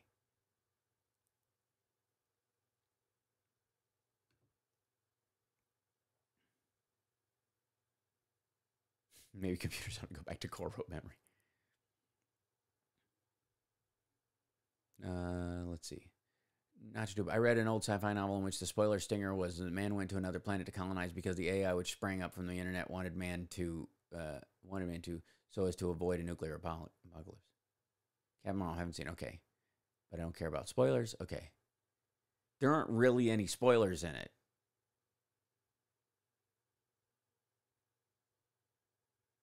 Not be useful. It's okay. from a strictly comic book issue, from a Marvel fan and the like, it has a lot of shortcomings just as a movie that go above and beyond anybody's concerns about it. It is simply just, it has structural issues. The sad part for me is that people will blame some of its failures, both dialogue-wise and ideologically, on sort of, feminism playing out in the film. And I would like to state for the record that feminist themes, or feminism in general, in a movie does not inherently mean that the movie will be overtly political to the point of being detrimental to the story or the value of the film as a film in and of itself, any more than any other theme would be. Heavy-handed, like, overt uses of it, though, like any other thought form, do ruin it. And it looks, to me, it's Captain Marvel sort of almost becomes how do I say this nicely? It becomes the feminist Atlas Shrugged or Left Behind movie. Like, you must say you must say the thing, or the thing is not meant. You cannot allude to, create the environment for, allow the audience to come to the conclusion of. You must say it. It's Amy Grant getting in trouble for doing a song that was secular because she didn't say Jesus's name in the actual song. It's that kind of, it's that kind of feminism in a circumstance of that kind of Christianity, or that kind of, economic belief system. You know what I mean? That's my issue with it. Was it just hits the beats, and in an obvious way, like, watch this. And it has so much kind of neck float around, I'm going to show you what it means to be strong. Did men write it? No. It was co-directed by a man and a woman. It was written by 3 different people. Maybe having a woman and a man writing team was a bad idea. I don't think that was the problem. Obviously, men and women have written scripts before that created well-rounded characters.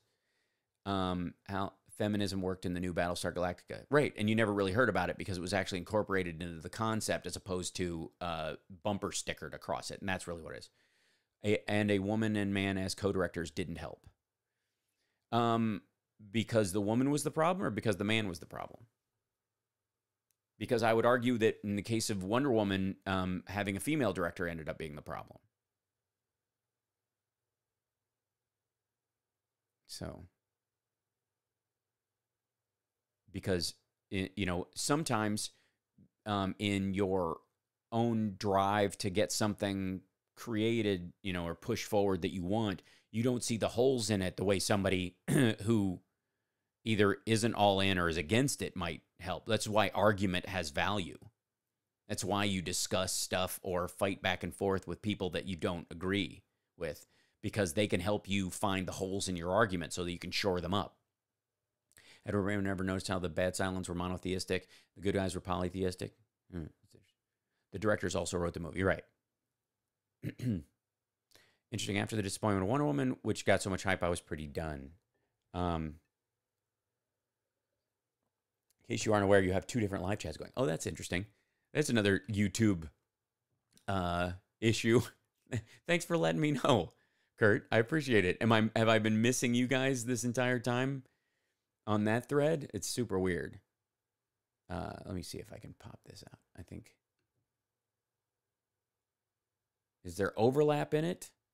Or is it the same thing? Or what? It's hard to say. I saw something about Edge of Tomorrow sequel in the works. Yeah, I know. I'm very excited about that. I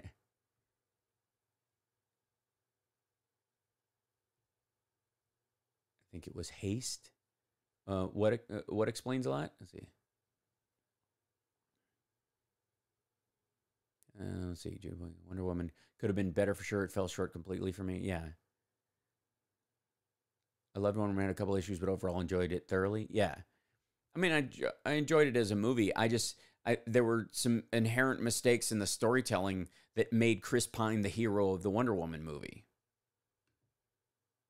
And that's a problem, by the way. That's a problem you run up against no matter what in a Wonder Woman. It's the same problem that DC has with Superman. First of all, Wonder Woman isn't any more a woman than Superman is a man. They're both effectively gods. Their gender is completely irrelevant to their circumstance. I guess the only reason it would matter is the normalization or variance of their sexuality. Wonder Woman should have spent more time on the mascara and rewrote the back third of the movie. Could have been a burnout before. Wonder Woman didn't understand the hype. We spoke of Wonder Woman was the third act in the villain reveal. Agree. Yeah, if Trump Russia and Trump Russia 2. Yes, they're both. I think they're both technically up. Yeah, maybe it just streams to both of them. What happens? This thing is crazy. I will thank you for letting me. No, is that okay? So that's Trump Russia 2, and then is this Trump Russia 1? Where the heck? Because on YouTube it says I only have one show up that's live with 96 people in it. But I don't know. Again, this is super weird. Like the whole, I'm still trying to fix the this odd YouTube fold in about, because they have a whole new ingestion settings aspect or whatever. It used to be kind of turnkey, just sign into your YouTube channel and it pops up, but now you need to set up the RTMP server within it again, and which means just it's fine, but it just means a lot more prep. A friend says argument is honing your blade. That's exactly right. Yes. Let's see. Meaning they were too big of a hurry to get the movie made, so writing was only adequate. I agree. I'm curious about Shazam. It looks cute. So we'll see. Gonna go see Captain Marvel today, but just because we're doing Endgame at the end of April. Absolutely. I mean, it isn't crucial. Yeah. I mean, here's the thing. The Captain Marvel character is so intrinsically powerful and has no specific limitation to it, which is probably its worst trait as a hero character. Like there's no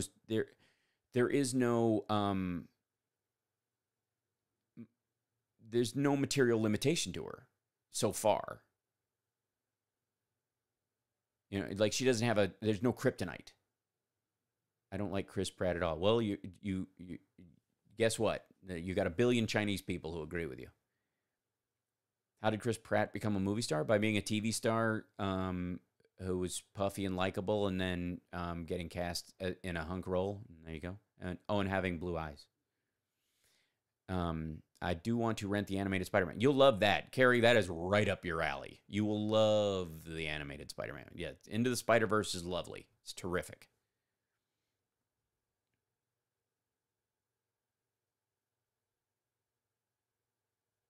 Like the original really isn't for women. The remake, I have to do it live, but I have to see what. Okay.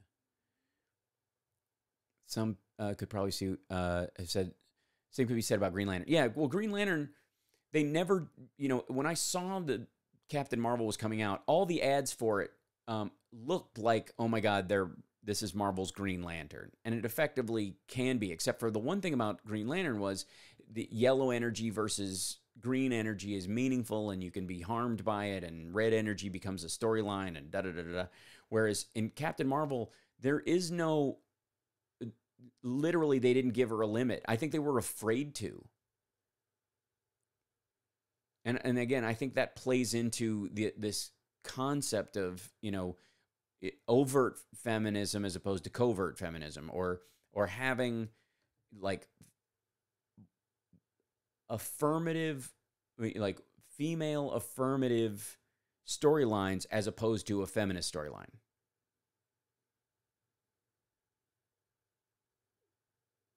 The only thing I can say about Wonder Woman is my uncle kissed her, Linda, in high school. Wow. Well, she was my first crush, so I obviously have skin in that game. Yeah, Ginger's right. Spider-Man into the Spider-Verse is lovely. It's got so much depth, and it's so well put together. It's beautiful. Chris Pratt is the perfect foil. I have no problems blaming him entirely for the snap. Yes, it is his fault. And by the way, the Guardians have a terrible habit of not waiting and rushing in. They all have that problem. Linda Carter came out in defense of Les Moonves, so she's on my hate list now. There's nothing to hate about Linda Carter. And having a hate list is a bad idea. Captain Marvel is just hype to me. Meh, Captain America Civil War is still good in my opinion. Captain America First Avenger is the best Marvel movie. I stand by that. I met Linda Carter in the late 80s. She was drinking straight vodka. At least I think she was. She was very friendly, oftentimes. I give women in the industry who've made it through, just like I give women in politics who've made it through a wide berth, for, as far as experiential circumstances. Like giving them room to deal with that stuff. To have navigated those waters and having to deal with the ramifications of it, make decisions about what it means to them and psychologically. And most people would rather be right than happy. And a lot of people, women especially, have done, like have gone through stuff. And they're like, you know what, I shouldn't have put up with that guy. But if I hadn't, I wouldn't be where I am. And it's a tough decision. And so I don't think it's as bad. And like, I give them room to,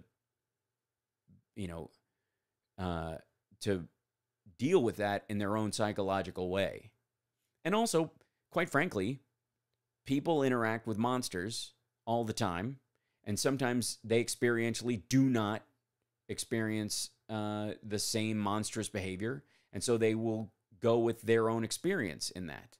And I think some of the people who are around Michael Jackson, obviously fall into that category. I don't think it's, in a situation where you should completely ignore the other people, but you can also have maybe seen behavior that you're like, I can see how that might be misinterpreted as that, but I don't agree that it was. It wasn't in my case. Maybe it wasn't in their case, and they're just more overly sensitive. That's a reasonable circumstance for two people that have been through a similar experience to have. Doesn't mean they're right. Doesn't mean the other person's right. It's a much murkier issue. And that's what I said. Like, we have to have a sober approach to that.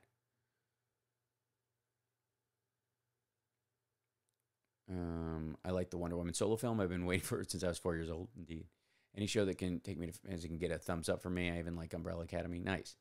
I think Linda Carter, like many women in the media in her age group, are operating in a different universe than what the modern world are saying is okay. Because they had to, Carrie.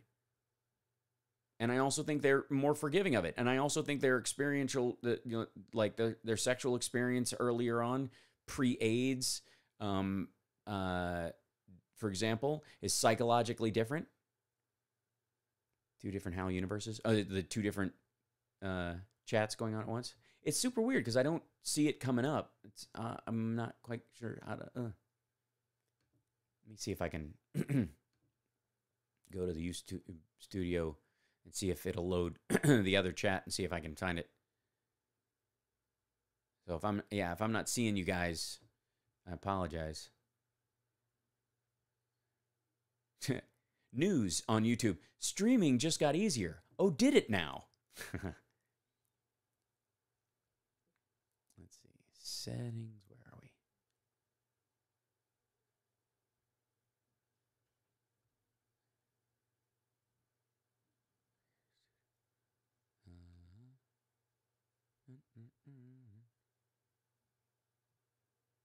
Oh, the default creator existence started up in there.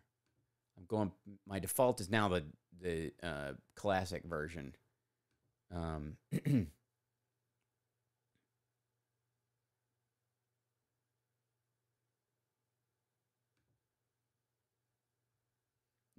Loosely Lost is indeed fantastic. I agree.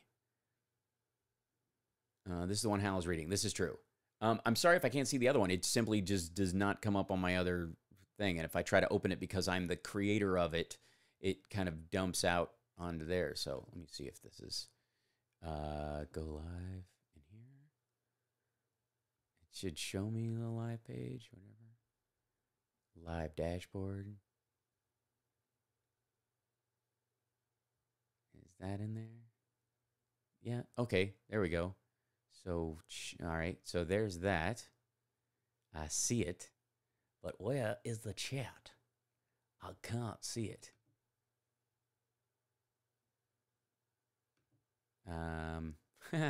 Super weird. Lucy Lawless, I could never see as Wonder Woman. I could see her as Wonder Woman.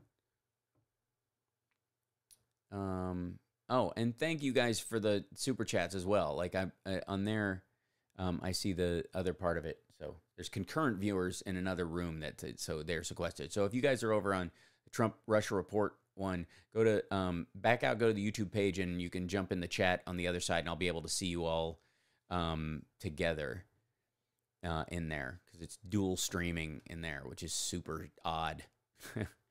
I probably have like. No, Mimo Live's not popped open, hidden someplace. Output settings. Okay, there we go. So that's the main one. This is the event type live now. I'm just looking at this currently. Hopefully it won't jack up stuff as I'm talking. Yeah, well, it won't even let me see the second chat. So, in the viewer, the new beta version of beta of that thing, let's see, does not allow me to see. Oh wait, here we go. Top chat, pop out over here. There we go. Hi, okay, chat room. Now I can kind of see everybody. Hal is not reading this chat. Thank you. Now I am. I have one, but I would love some ice though, because it's definitely flattened. Thank you, my love. Whoa, echo. That's right, WWS. I'm reading you in 2 different areas. I like Chris Pratt. He's goofy in a good way. There you go. Gave a thumbs up on both. Look at that. Thumbs upping on both shows. There we go. And then super chatting in both. It's so crazy. Amy is Amy who? I like Amy. She's practically retired since marrying Vince. Oh, I missed that whole thing. Have you seen the spoof of the movie The Dirt About Motley Crue? It's hilarious, and a Harold and Kumar go to White House. I haven't watched it yet, but I'm going to. On Ancient Aliens yesterday, the Greys may actually be cyborg-type creatures harvesting biological parts to continue replicating. Yeah, that I've heard that storyline as well. Going back to the computer aspect of it. Amy Grant, right? Let's see. Yeah, well, I mean, full disclosure, we're family friends with Vince.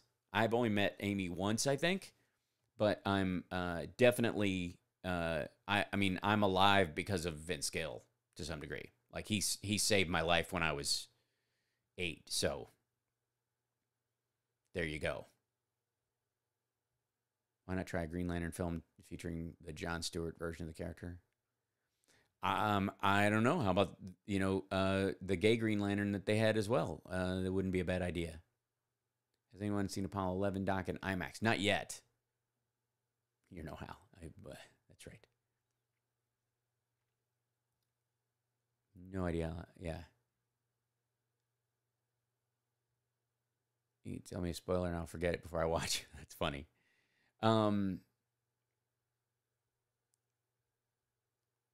Yes, yeah, see, you're in both places. Everybody hop over to the Trump Russia 2 chat. This will make, only because I'm an emotional being, sexes. I appreciate that. I agree totally, Al. It's been a man's world till 10 minutes ago. We have to be more understanding to both sexes. Exactly. Well, and I also wouldn't say it's been a man's world all this time. I would simply say that there are variant degrees of value in the family, and what we've put the weight on both sexes about has shifted.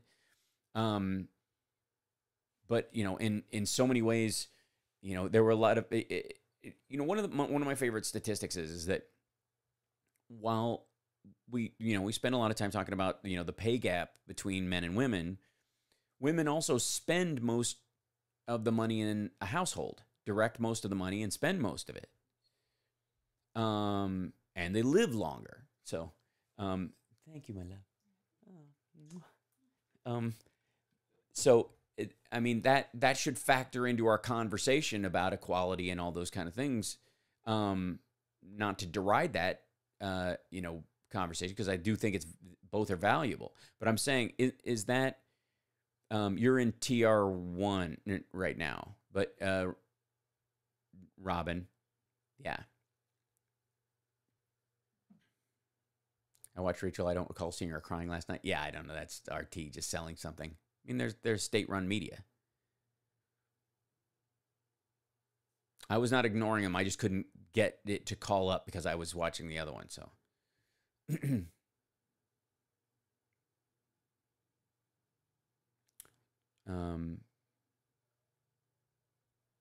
yeah, there you are. Hey, Robert, you hopped over. Good. Yeah, agreed. How society morals are quickly evolving, and the idea, again, this goes towards that point, and I think this is a valuable conversation to have, out of respect for people and circumstances, is when you look at where have you been in your life? Where have you come up with? What is your experience in your life? What are the group that surrounds you? What school did you go to? All that kind of stuff. And this idea that somehow you would automatically have your values and your thoughts because you're you, if you were brought up in a different circumstance, is frankly not true. We're not all nurture, we're not all nature. And parenting and environment and schools and language and all that stuff are very much indicative of, like group together and create who you are as a human being. And a lot of liberals that I know, who I care very deeply about, and I appreciate their passion, but they would be watching the Christian Broadcasting Network, and had they been raised in Jesus camp, but they grew up in post-90s MTV, racial and religious pluralism America. And they take that aspect for granted because that's all they've known. And I just think you have to look at, when, the irony that there's so much discussion about privilege, and what a lot of liberals who say privilege don't recognize is that many of them had the privilege of growing up in an environment where, even if they were castigated or betrayed by their family members or close friends before they came out about their beliefs or about their sexuality or any of that kind of stuff, there was still an environment around them, even fledgling, that didn't exist in a way that, people who experienced the exact same thing in the 60s or the 50s or the 40s or, God forbid, the 1800s went through.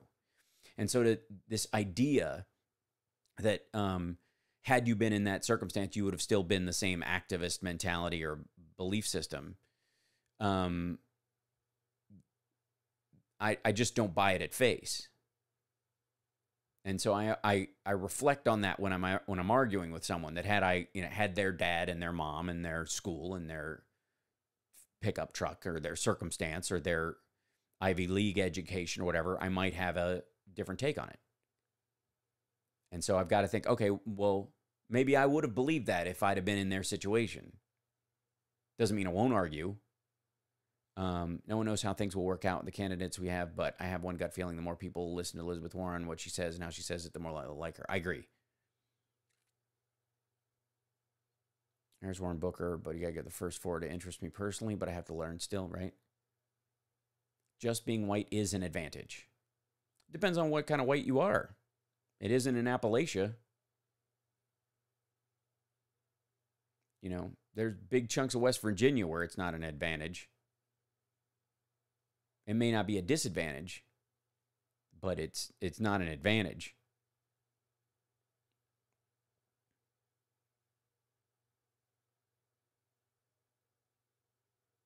Amy doesn't have any charisma like Kamala, Elizabeth, and Kirsten do. Is frustrated with white people who say they're not privileged because they have this idea that being rich is the only form of privilege. Perhaps. You know me, I shy away from the privilege argument because I think it's it narrow casts human experience, and I think it's wrong. And the problem with it is the recognition of it kind of flows into the same thing, like to some degree, even being able to call someone privileged is ableist, for example. That calling anybody out about their skin color is body shaming. Like it all folds over itself. I like Warren Buttigieg myself. Yeah, that's not that name ticket won't exist. And I like Buttigieg a lot, quite frankly. I think we should take a petition to have him change his last name to a more electable one. Honest to God. Not being a disadvantage is an advantage, Hal. Well, only if life is a zero-sum game. And I don't believe it is.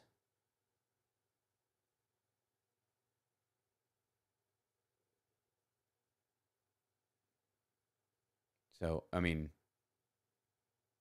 and how long does that advantage work to your favor? Till your kid has cancer?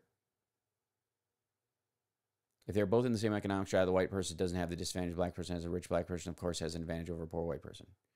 Right, but it's a meaningless argument in our system because we have no material laws that stop anybody from moving forward. And anytime the law is misused, we have either recourse or we push back. I can pronounce his name, Hal. I no doubt about that, Carrie. But Maxwell is a much more electable name in America than Buttigieg. Buttigieg. Buttigieg?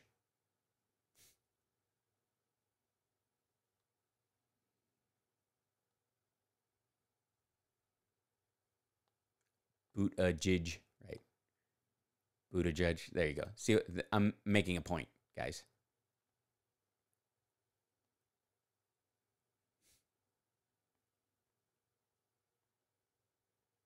Class and race issue. We start debating, people start falling by the wayside. I agree. We got Thug 45 because of the demonization of Hillary and people staying at home. Demonization of Hillary and people staying at home. I would agree to that. Booty is a bad thing. Yeah. Hey, who are you to Buttigieg? This is true. I wouldn't dare.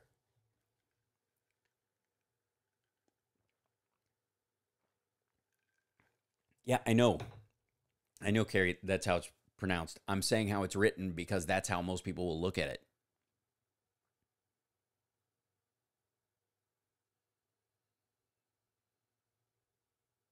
Does that make sense? I'm messing around. But in a way that reflects how most people will read that on a piece of paper or look at it and go, huh?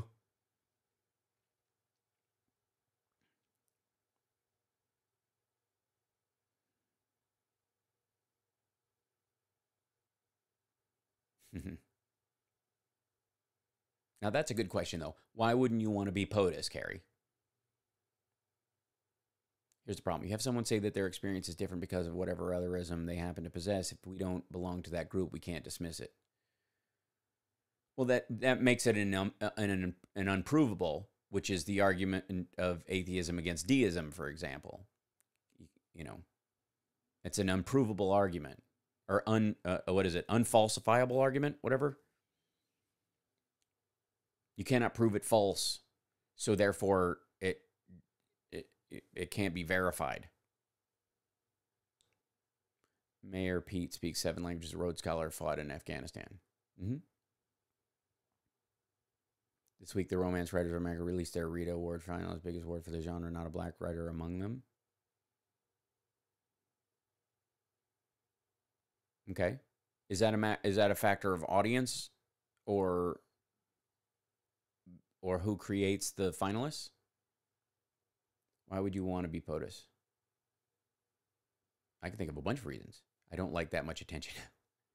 Okay. Being president is not about attention. This is the damage that Donald Trump has done. I wouldn't want to be president because I'm an introvert. You can be an introverted president. I mean, there's an element of campaigning that's part of it, perhaps, but listening to what they say about otherism is treated by readers makes a lot of sense. How otherism is treated by others makes a lot of sense. I wouldn't know. I don't know what their makeup is. Even best-selling authors of color had big books make a splash this year. Even when best-selling authors of color had big books made a splash this year. Listen to what they say about how otherism is treated by readers. Okay.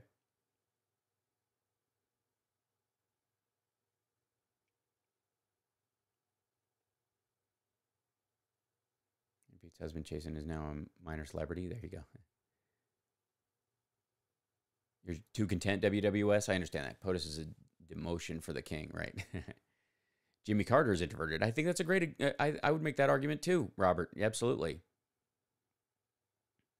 By the way, my Republican relatives hate being labeled racist. I can't imagine why. Who doesn't love being called a racist? Does it work? Does it change their behavior to call them one? That would be my question. Does it help maybe perhaps to recognize that the behavior is racist, even when you believe the person is, to help them move away from the behavior and eventually not become a racist, unless you believe that racist is a permanent state. And I guess that's an argument worth having for some people. Some people believe that, you know, racism is a permanent human condition. And that would certainly inform how you would argue about it, right? Jimmy Carter was backstabbed by Reagan, who made an arms deal with Iran during the 1980 election. Absolutely. And there was definitely, and as a human being, Post is now the oldest president we've ever had. That's true.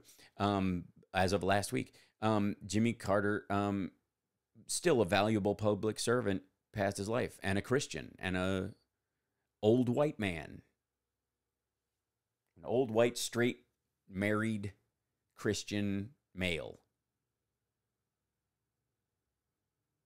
And a lovely human being.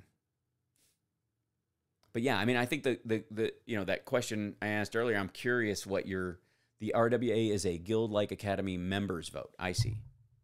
So is it about volume of the members? Is there just simply, or is it kind of like the academy in that, just more academy people over time have been, like the academy is full of like older Jewish people, for example. So, the thought was it favored it for a long time.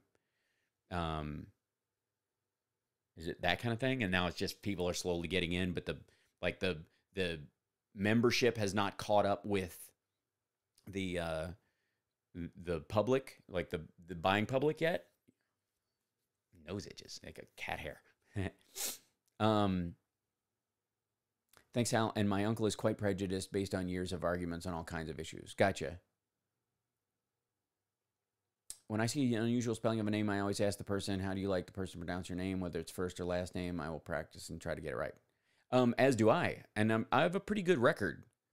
I think most people will say. And I always ask when when I sign autographs, I always make a point to ask people how they spell their name, even if it seems really obvious.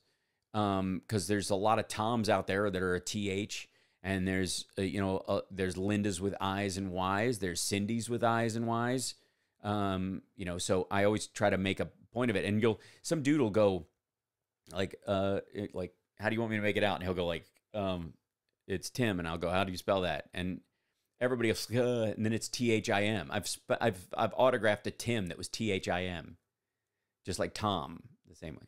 But what they were saying is that the readers more harshly judge the characters who don't fit in a very narrow box. Voters are more fixed on what's realistic, which is silly in our genre. I see. No, a writer of color has never won. Interesting. Okay.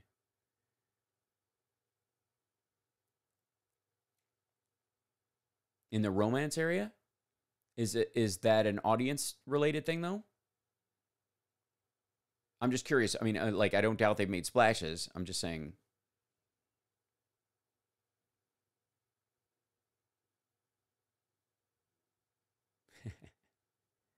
Without the dirty lust, none of us would be here. Right. He lusted after Elizabeth Taylor, right? In his heart. Carter was a nice guy in the wrong job. I don't know. I think he was a nice guy in the right job. I think a big part of it was him being there. My name is Bob. Would you ask my spelling? I would probably joke and say, is it spelled the same forward and backwards? I usually Bob isn't one of the ones that I have to go to, but like you know how many times somebody I'll start writing, somebody go, can you make it out to Bobby? And then they realize in a minute that they've used their vernacular short, and they're like, Bob, it's for Bob. Can you put Robert? Like that kind of thing. So asking again, even when it's wrong, kind of helps you. It's good. Anyway, so romance novels sound pretty white. Yeah, as a category. Just framed and hung up the page out loud. Aw, thanks, Zelda. So if that's the case, Ginger, then wouldn't the awards most of the time and most of the genre go to that just by volume? You know what I mean? Honestly, like I've seen that section at Barnes and Nobles. It's a huge wall of, and they all look vaguely the same. Readers will say a successful black heroine isn't realistic, and they don't want to read authors of colors because they don't want to read about drug dealers and thugs. Really? Jesus. Wow. That's not even close. That's just horrifyingly racist. I can understand how most people, especially in romance novels, want to read about people who are them because they are fantasizing through that.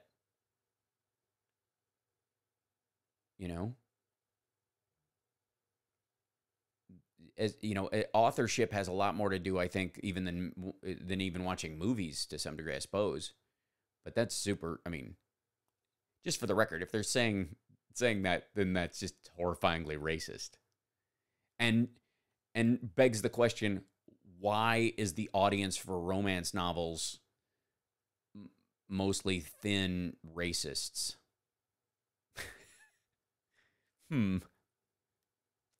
What is it that's missing in their lives that has them seeking romance in a novel? Well, I don't know. Oh my God.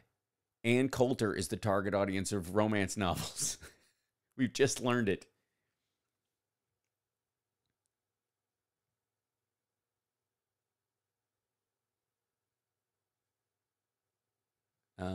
Fun fact, I've been learning Spanish via the Duolingo app, and today is day 98. That's awesome, Carrie. Why are you learning a colonizer language? I'm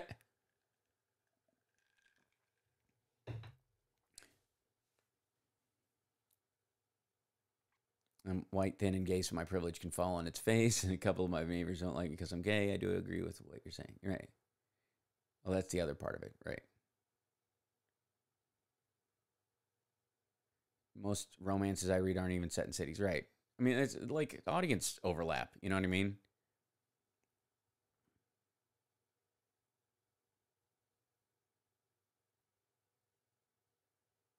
Ann Coulter, thin, white, solar phobic. Yeah. Get her at like a sandwich and a day at the beach. Oh, damn, Carrie. Thanks. Holy smokes.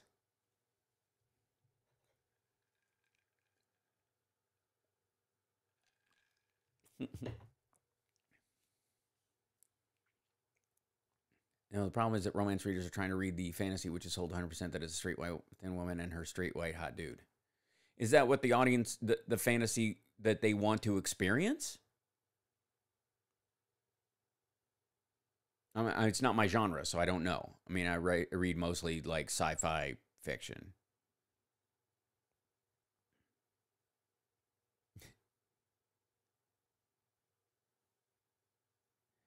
Carl, I wonder if the salt water affects her. Well, if you're kidding, Carrie, then say it in Spanish. in honor of all of the 24 million people that Cortez wiped out with smallpox. Let's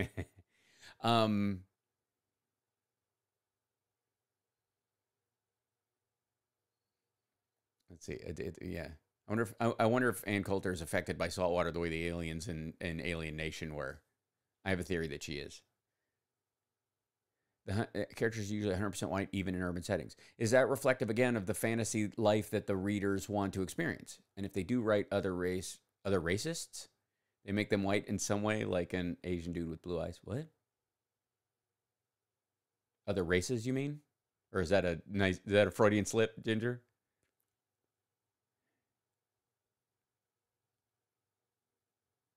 What did Carl say?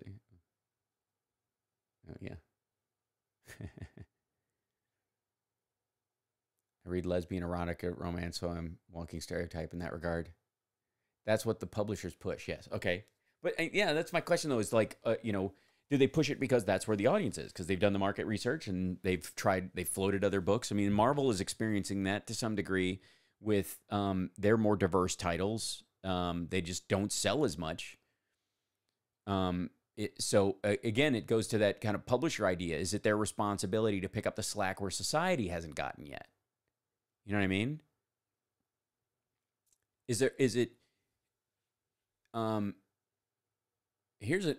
a thought. Is it a form of cultural colonialism to enforce the idea that there should be equality in all forms of art and the like? So that, is there an idea that romance novels are a genre in America, and there are a lot of them, and culturally they should be significant equally to every group? And of course there will be individuals in those art forms that want to participate in those art forms because they come to like them. But does that mean the audience is responsible for incorporating that form of art into their culture equally? Meaning it's sort of an inversion of the sort of expected concept, in that the audience for romance novels is mostly white women on volume. Are Black women and Hispanic women and Asian women responsible for now purchasing larger amounts of romance novels that are written in their direction in numbers enough to make it worthwhile to promote more of those writers, if that genre does not appeal culturally to them? Does that make sense? See what I'm saying? There aren't as many minority readers. There are a lot of minority readers, but they just maybe read other stuff culturally because of what interests them.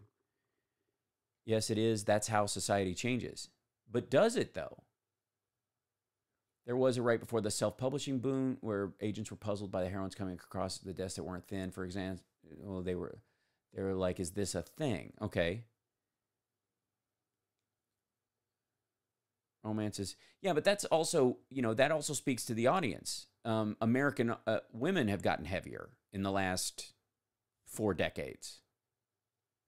So that, again, the audience shift may not catch up with the reality, because people's self-image of what they look like, and this is usually perceived as a male thing, but it happens with women as well, where people perceive themselves to be healthier or more attractive than they are, or want to experience that in the fiction that they experience.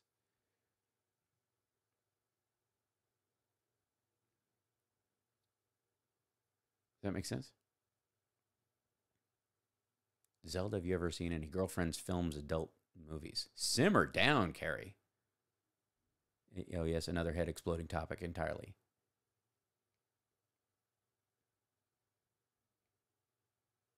They have romance novels written by Spanish authors. Right. In Spanish, I would presume. And culturally, experientially, in line with that, of course. Like, I think there are probably that genre in every every country in the world, I would imagine. The money follows diversity. I think the audience's desire for diversity is what the money chases. Now, if they don't know that they're missing out, that's one thing. The audience did eat it up, Hal. That's what I'm saying. Maybe so, but even still, the wall in Barnes and Nobles doesn't. It looks the same. It looks. I don't know that it's changed that much. I know this is your area, so I'll defer to you in that regard. But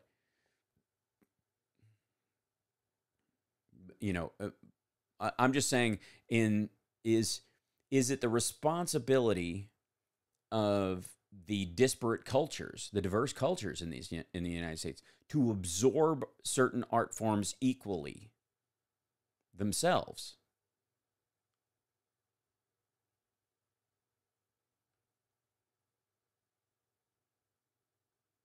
I'm sure that's true to some degree, Ginger, that the self-publishing took off because readers were finally reading books about people that look like them. I don't doubt that there's a big part of why that took off. But I don't know that that means immediately that the industry is inherently racist. I think they're guided by their investments are experiential, and they may be behind the times in a lot of ways, and it take them a lot to catch up, or they don't trust the market enough to invest in writers the way, and there is no investment in self-publishing except time. So the writers, it's much easier for them to get that stuff out. The best-selling books by authors of color with big books didn't final, and it was a huge shock to people. So best-selling books by authors of color with big books didn't make it to the final. It was a huge shock to people. I see.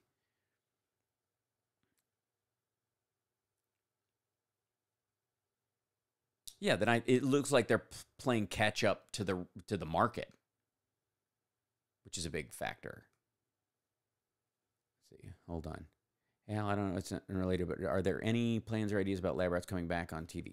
No, not currently. That's the whole reason I have a career, right? No, I agree. But I'm saying, like, I'm a lot more hesitant to call an industry racist just because they're acting habitually. Racist to me leads me to believe, would sort of state that they actively seek out to deny on purpose. They might be racially focused because that's where their audience has been. It might be a habitual behavior pattern, and they may not understand that the market has opened or changed or grown or any of that kind of thing. Don't you think pushing the idea that white, thin, straight as the ideal is inherently racist? I don't know that they're pushing the idea. I think they're selling to the fantasy that goes with it. Is it inherently racist that, the vast majority of the women are reading that? Or is it sizist that they're reading about women that are thinner than themselves in the fantasy storyline?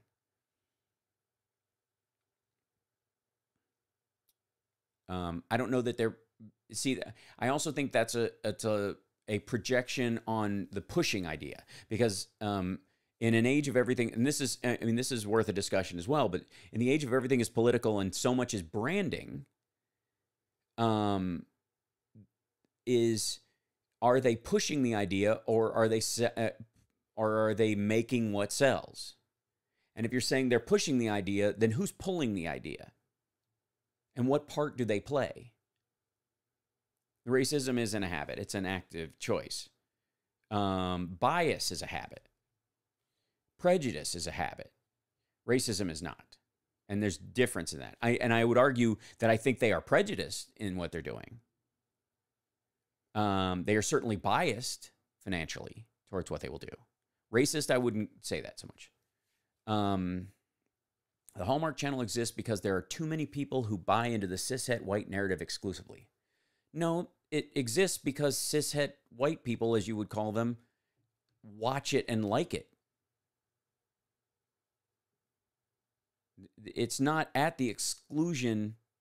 It's both racist and anti-LGBT. No, it isn't. It's for an audience, not against another.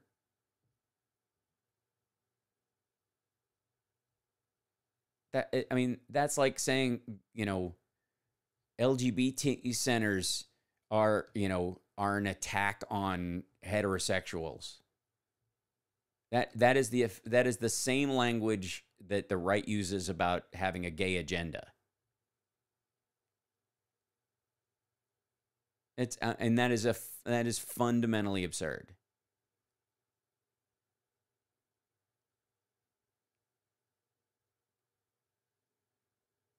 I would say it's hostile and dismissive of humanity. People can't control if they're thin or not. Better to write for both and be versatile, in my opinion. I agree. I mean, I think there should be more stuff available and more writers who are, I think the self-publishing, this is the music industry, has gone through the same thing. The self-publishing availability of art and even being able to go on YouTube and do kind of stuff like this opens the conversation up to finally have it. So, that's awesome. I recently had a review where a person was like, she said, we get it, but because I don't shy away from descriptions, but no one says anything about the descriptions of thin folks, which is the norm. It isn't the norm, though. 60% of Americans are overweight or obese. It's the fantasy. It's the norm in fantasy now. It's not the norm in reality. The norm in America is overweight. Can't help being cishet. I was born this way. Right. I think cisgender is a slur, personally.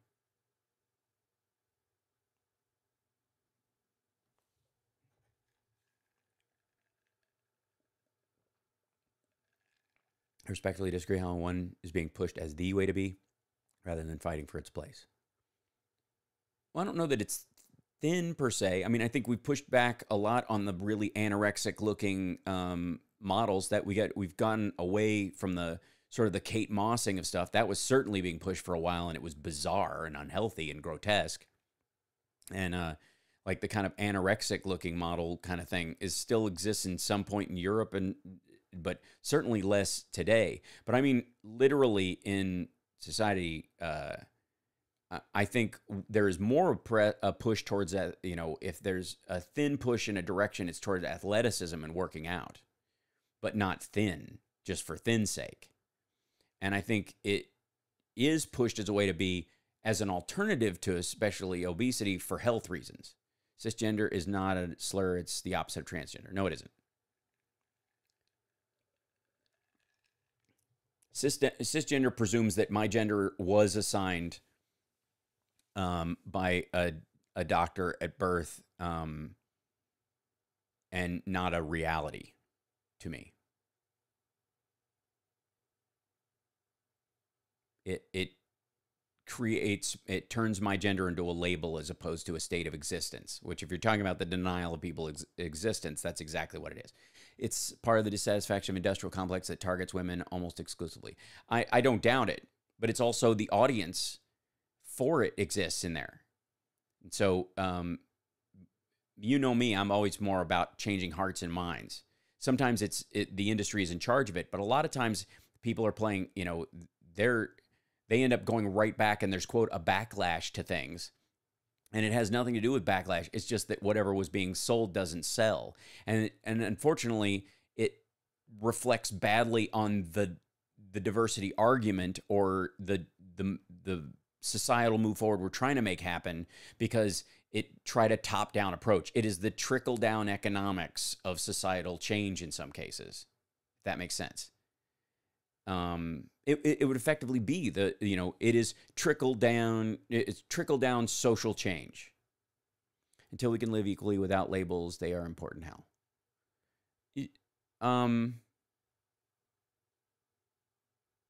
Why is that important? And that means in practice and in law.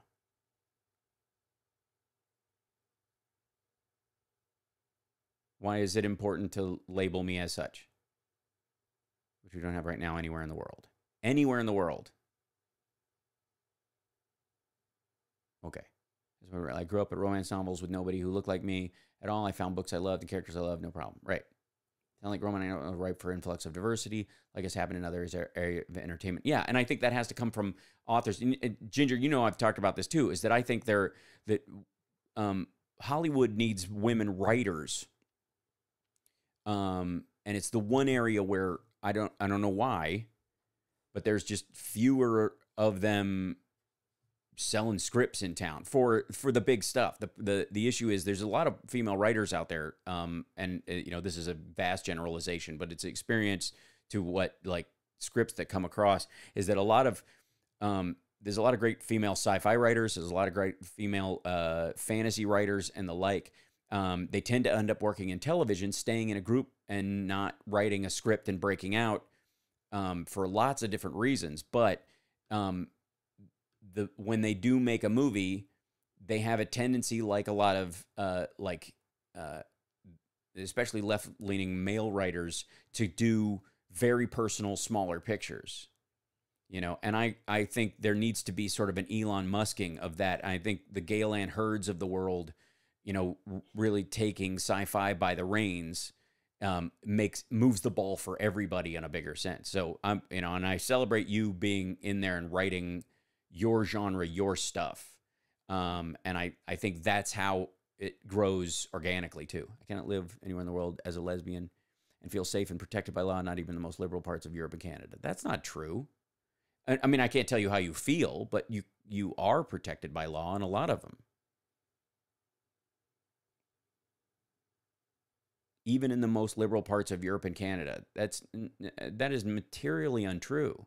I mean, again, you can feel unsafe anywhere, but as far as the law goes, you absolutely do have equal rights. I'm left-handed, cisgender, lesbian, and there should be no issue with others saying who they are out loud. You can call yourself whatever you want, of course. What does left-handed have to do with it? Ginger, if the majority of Americans are like me and overweight and most characters are thin, then by reason aren't people who already reading stories about characters that don't look like them? Undisciplined pride. I think that, you know, people tend to read fantasy stories. I mean, most boys who read, you know, comic book superheroes don't look like comic book superheroes. They're aspirational. And there's an element of aspirational art that sells better than reflective art. That's always been the case. Now we're trying to shift that, and I think that has to do with self-publishing and self-reflection, and I think to some degree the Instagram narcissism factor has shifted that as well. Being left-handed is a minority status, Al. Yeah, but you're not. It's not a minority status. It's not the same as being a racial minority that's being discriminated against. There's a statistical minority aspect of it, but it's not a derogatory.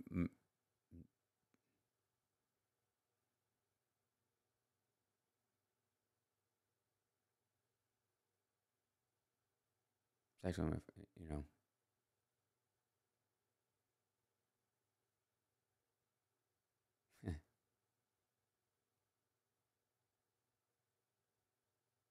Yeah, it's a minority physiology. Yeah.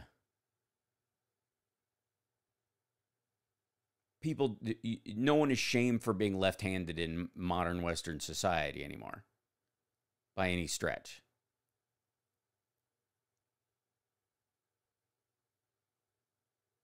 And if you want to classify it as a disability or something because everything is made for right-handed people. Everything isn't made for right-handed people.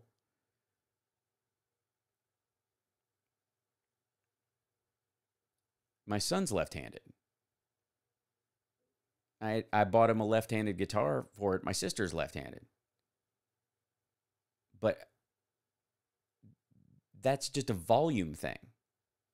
Again, that's not corporations going, we're going to discriminate against left-handed people actively. It is simply they only sell so many because by volume, human beings are categorized into these groups by size and volume, and they're going to sell the most where they're available. I still shame the left-handed, but I'm old school. Well, yeah, Nacho too. You do, of course. My wife is left-handed. I like to think I'm made for her, and I'm right-handed. There you go. I don't trust publishers with my books.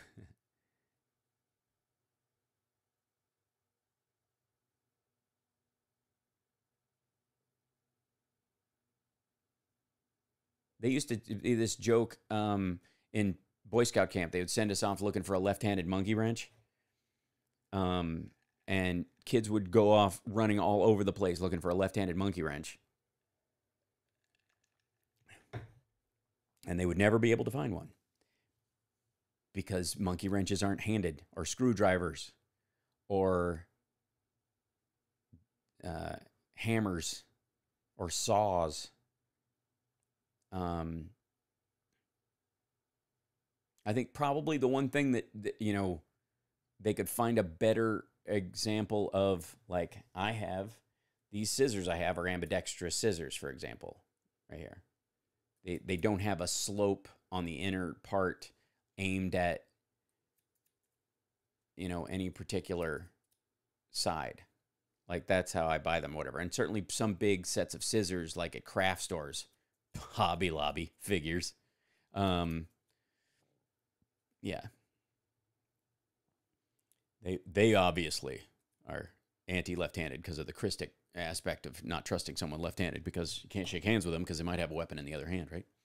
Hal, when you have to learn everything the opposite way and your hands want to do naturally, that is being a minority status. Yeah, but by volume, not by discrimination. Society's habits in those regard is not the same thing. It just isn't.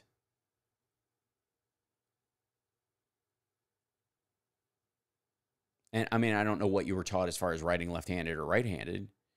And my son's learning to write left-handed. And the pink tax is a real thing that is sexist as hell. Which part of the pink tax? Like, I believe personally, for example, that women should be able to, I'll give you an example. I think women should be provided elements for their menstrual cycle, whether they use tampons or pads or something like that, for free by the U.S. government. I think that should be provided for the reproductive health of all American women, for example. That being said, if toothpaste is sold, or like hairspray or other stuff is sold to women, and they price it higher because it gives the illusion of worth, and women are will spend more for it. That's a corporate thing, and buy our razors. Spiral notebooks are made for right-handed people, for example. Okay. I don't know that there's a huge market for left-handed spiral notebooks. I don't know that there's a huge market for spiral notebooks, for example. They certainly are annoying when you're trying to draw. Good afternoon. Hello. I don't know why Siri decided that. Yeah, I mean, I think there's an element of women's reproductive health that we in the West can afford to provide, and it should be as a baseline. If you want more stuff, no, I'm saying that a pink scooter costs more than a blue scooter one in the toy section.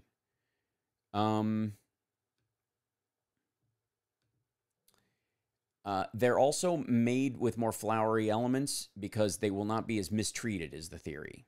They're less resilient, at least in thought. I don't know that I've ever seen, when I've been shopping with my son, a pink scooter or a blue scooter that was cheaper or more expensive than the other one.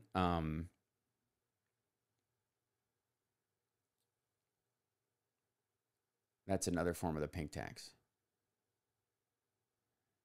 Yeah, I mean, I'm getting really animated right now. Okay. Sorry, Hal, I disagree. Women are forced to pay more because of corporations will always make money where they can't. That's what I'm talking about. Women will pay more for that rather than use the equivalent male item. Or the expectation, men are also, I'll give you an example. Usually the men's section of a store is upstairs or in the back because women will meander shop and men will not. Men will go in, and if they've gone further into the store psychologically to buy something, they're more likely to leave having bought something than if they walk in, it's in the front, they take a look, and then they go out.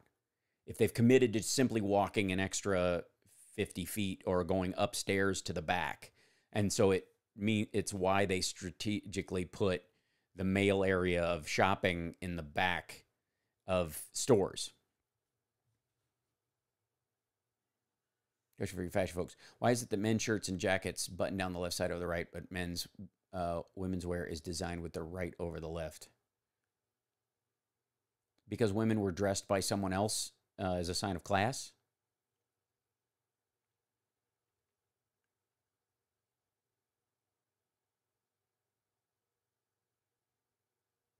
And the other thing was men's clothing was the idea that you would be carrying something in your left and your right hand would be active, so you would undo your own garments. And the expectation is women wouldn't undo their own garments while their hands were full. That kind of idea.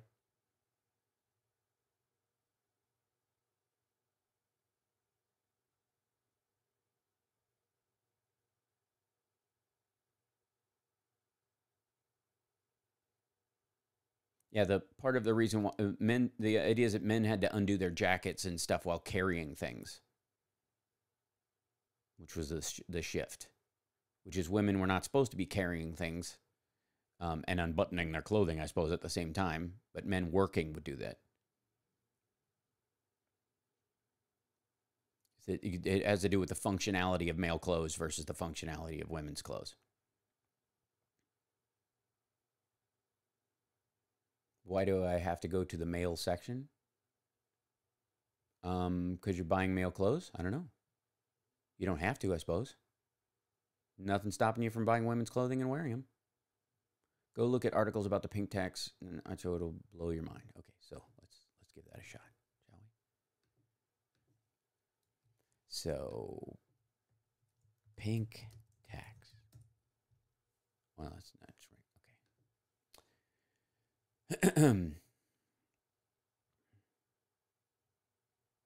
Okay.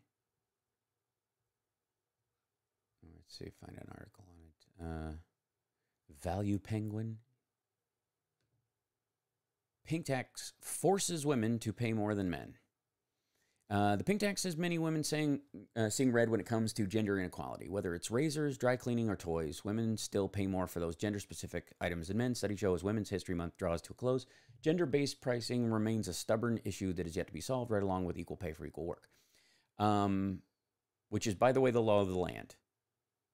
If you're not being paid the same as one of your fellow employees, you should sue.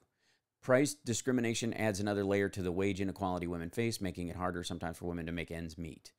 CEO of the Women's Foundation of California, a group devoted to advancement of gender equality. Bureau of Labor Statistics says it's a decade between 2004 to 2014, women earned 80% to 83% as much as men. Okay. Pink tax, let's see. Apparel. Girls' clothing costs 4% more than boys, and women's clothing costs 8% more than men's.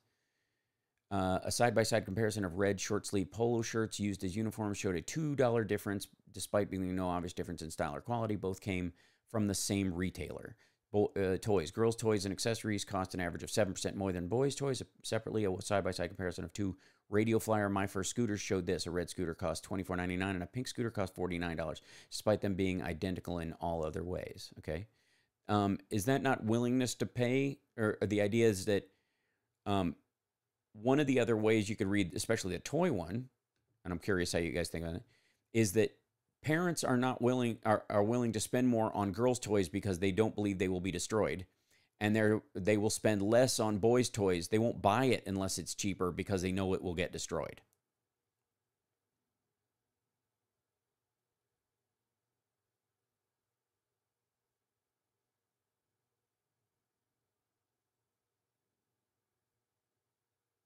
Only running shoes. I got chubby, so when I diet running, slowly lost 25 pounds. We can only change what we can change. There you go, Robert.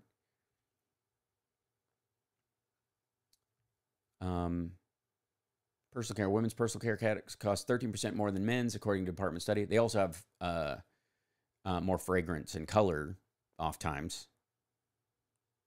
Normally, consumers look to supply and demand to remedy inequalities. If prices get too high on a market service, someone finds out how to provide cheaper, but not all markets are perfect, said Michael Cohn, a customs a customs attorney who filed a lawsuit in the U.S. Court of International Trade in 2007 that raised the broader question of whether different tariff rates for men's and women's apparel violate constitutional equal protection provisions. Case was dismissed. That's interesting.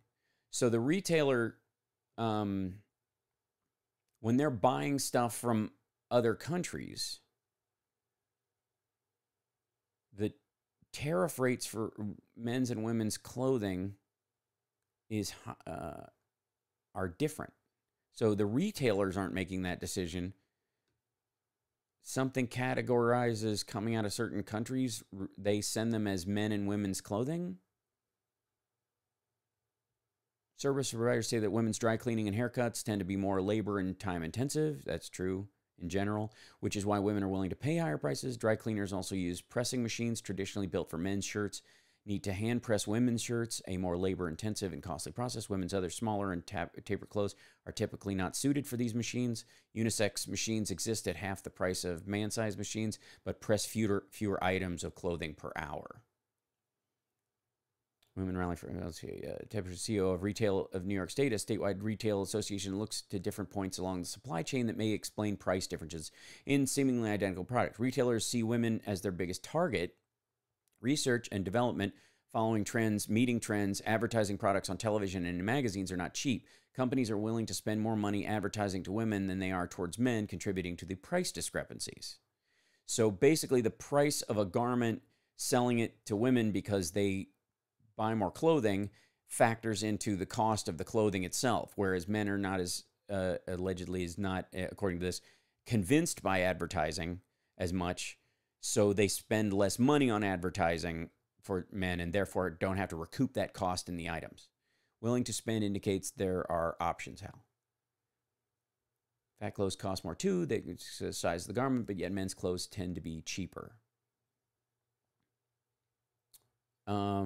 Is that a design thing? That's a horrible argument. Which one? Because there's a couple of different arguments they made for it.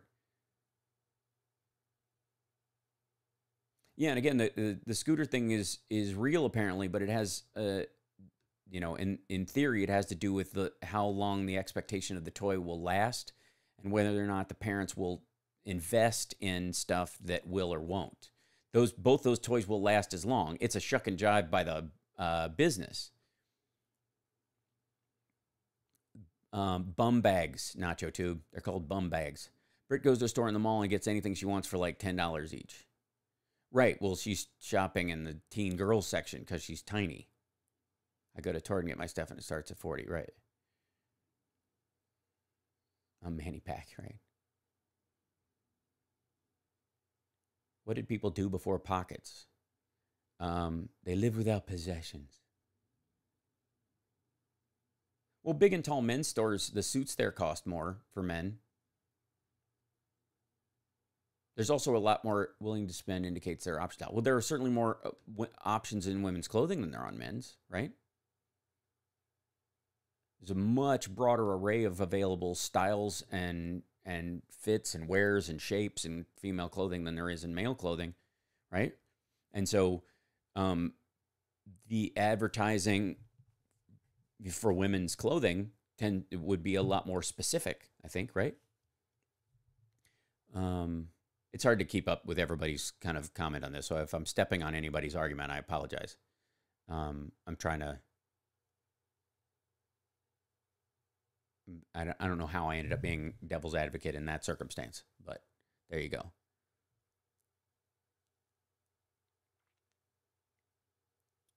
Hey, Ginger, if my wife has some questions for CBD oil, can she contact you? Absolutely, yes. Ginger she's the resource you would need for that. I do pay more if I get XXL over an XL. I will say, those of you that have been to my shows, when I sell T-shirts, they're all the same size. I mean, they're all the same price, no matter what size. I have multiple sizes from, small to triple XL, and they're all the same price. So there, I'm doing my part. I'm trying.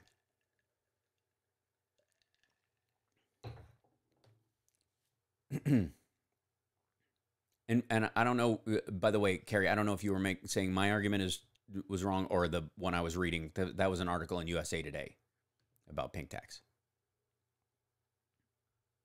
So I don't know which argument you meant. So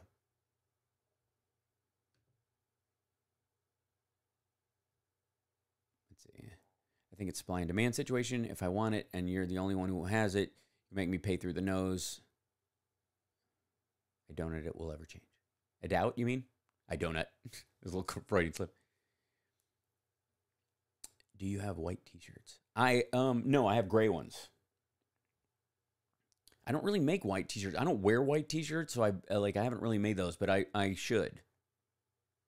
I have about 2 dozen green t-shirts. Do they run big or small? It's hard to say because most of the shirts I get are like the it depends on how like the American Apparel shirts wear on you. I mean, it's always the hardest thing trying to stock up on how many shirts I should bring. I can never tell. It's all over the map. As far as, what people want to buy, and when it's the hardest part of doing merch. I have boobs. I can't really buy men's clothing. Thanks, QAF. I appreciate that. I see more options in the men's section or online for clothes. Well, no, I mean, you have basically in the men's section, you have t-shirts, button-downs, polos, long and short sleeve, slacks, jeans, like somewhere in between, and suits. And all the suits have a variant thing in there. Button-down shirts, short sleeve or long sleeve, or basically it's, patterns after that. In women's clothing, there's obviously a ton more options of variant clothing going on there. And so to make up for the different styles that they're selling, and that makes sense that they would add 50 cents to $1 or whatever to almost everything to cover that advertising price. I'm saying that there are things in life that are skewed towards white cishet men. We need to dismantle that so the playing field can be even. Like what?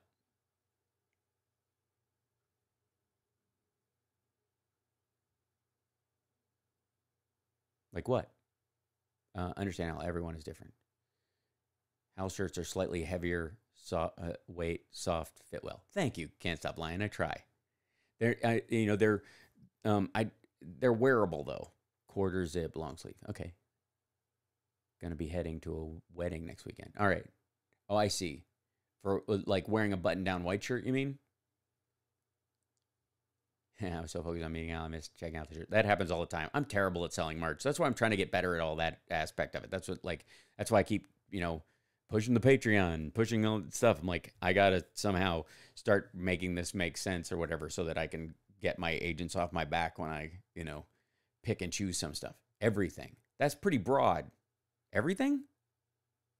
Everything. Everything is aimed at white cishet men.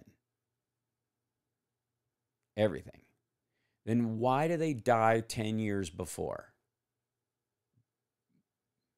Why do they die 10 years earlier? If everything is aimed at them. Because I get some things are, no question. But you're saying everything. So why do they en masse die 10 years before their wives or partners?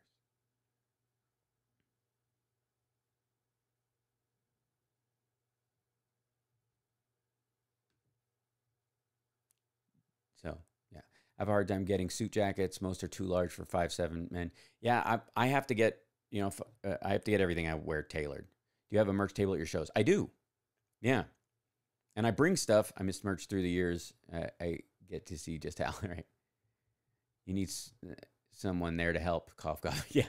Ginger, you're hired for all the LA gigs.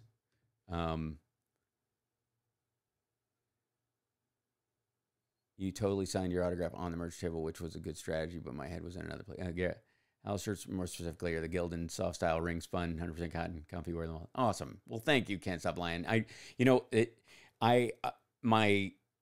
catch hell because my profit margin on my shirts is lower because I get the better quality shirts, but I just don't get the whole kind of like hard cotton, like work T kind of feel. It won't be wearable for 100 years. Yeah. Yeah, Hal often wears space-themed T-shirts to his shows, which I think is cool. Well, Carl, that is part in deference to you, especially when I'm, doing shows in that area, and to the topic that I'm talking about. And I'm glad we get to have our little breakout conversations occasionally before shows. It certainly feeds into what I've done. So you have played no small part in that regard. And also because my girlfriend is a big, like NASA head, and, Summer loves space stuff or whatever. So it's sort of deference to her as well. So I blame doing the yard work in the hot sun. Right. Mental floss. I'm so tall they have to buy XL shirts for the length, but then they're very roomy. Yeah, well, that's, it's interesting because I wear small shirts now, which are the exact same size as a medium shirt was in 1992. I have not gotten taller. My shoulders have gotten a little wider, I guess, but I wear a small now instead of a large because America has shifted in sizes. Because America, a current small is what a medium used to be because of how much bigger Americans are getting in general. And these are relative sizes. I try, Robert. I mean, I feel this is a thing I have. Like, let me show you guys something. I have these. Where are they? Where are you? Okay, so I have these bracelet things that I've had forever.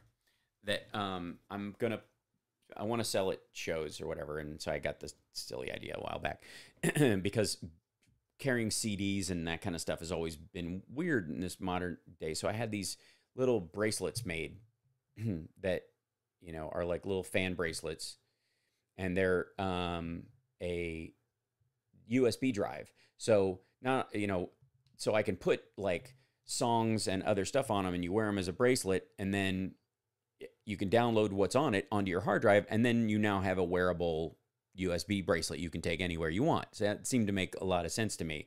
And I have still yet to make them and take them out because I've been slightly like embarrassed at the idea. It's so silly. Like this, you guys know, I've been trying to like get better at this stuff for a long time. So, and they've got my name, my Chinese name, and my band's name on there. And so they'll have like a copy of Alcatraz, Escape from Alcatraz, and a copy of Charmageddon, and a copy of, some of my band music videos that I've made myself, and some stand-up that isn't available elsewhere, and that kind of stuff. But just for fans, just for like people who really want the stuff, and then you can have that afterwards. So this is the first round of them, and then I'm gonna make I think because it's an experiment, and once I do that, then it's just easier for me to get stuff to you. When can we get those? Oh, well, within a couple of weeks, because I've got a pile of them, and I've just got to like make what's going to go in them, and then spend all time, copy them. I got a USB jack that allows me to do multiple ones at once. So we all eat and drink too much crap. This is true. Absolutely. Thanks, Ginger. I appreciate that. It's funny because I talked, Summers, does Mark Savard's show, and I talked to him a while back because he had CDs and all this stuff, and I'm like, he just needs to do USB drives. And then I finally took my own advice. But the great thing about this is that, yeah, it's got all my stuff on it, but once you download that stuff to your hard drive, then you can have this, and then you use it all the time. I don't know. I think $25 is normal. Something like that. I think, that seems to be the realm of things. It's a lot for that. I mean, these are kind of expensive because I think they're all 16 gig. Because that's the other thing too, is you can get cheap ones made for 4, that are 4 gigabyte or something. You can buy those in a pile. But to me, they're, it's just wrong. Like, don't sell something that's that crappy, like that's just like, who's going to use a 4 gig USB drive these days, right? So anyways, that's my feeling on it. So a terabyte on my wrist, I'm in. That's the next one. Fruit and vegetables also used to be smaller. Yeah, that's true. Not 100% a bad thing. But I'm glad you approved, Ginger. That, like, you made me feel a lot better about it. So I will definitely love to see the rare stand-up. Excellent. Chinese fiber bamboo underwear. I have a pair of those, so those actually aren't bad.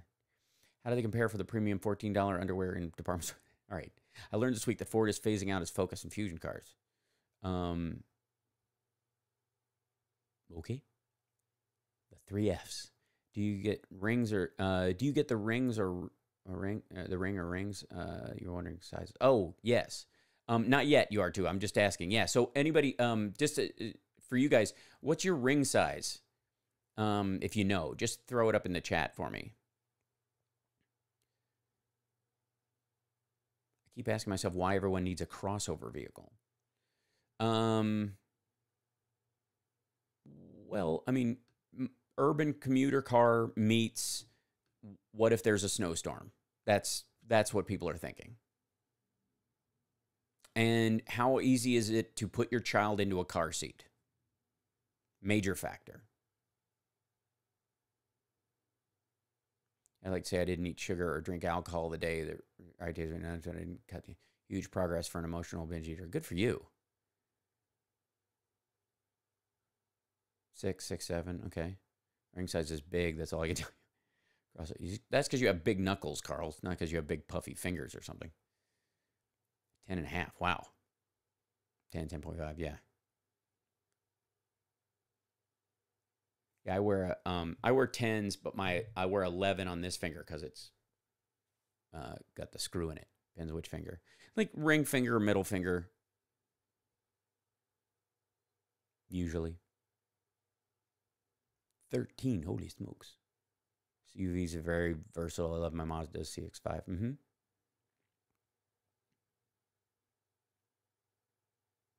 I'm a dog walker, so I need a crossover. I have a 20-year-old CRV. Yeah. I think it has much to do with just weather variability. You want to talk about climate change affecting, you're going to see a lot more people buying crossovers. Dude, when I was in Dubuque and Cedar Rapids and drove back and forth to Chicago to do the radio show and back, I have never seen so many overturned cars in the snow and than I did on the Iowa side of the border going back. And, back and forth between there and Chicago. It was gnarly. And it was like they gave up snow plowing close to Dubuque or something. Like, nobody's coming here. Who cares? I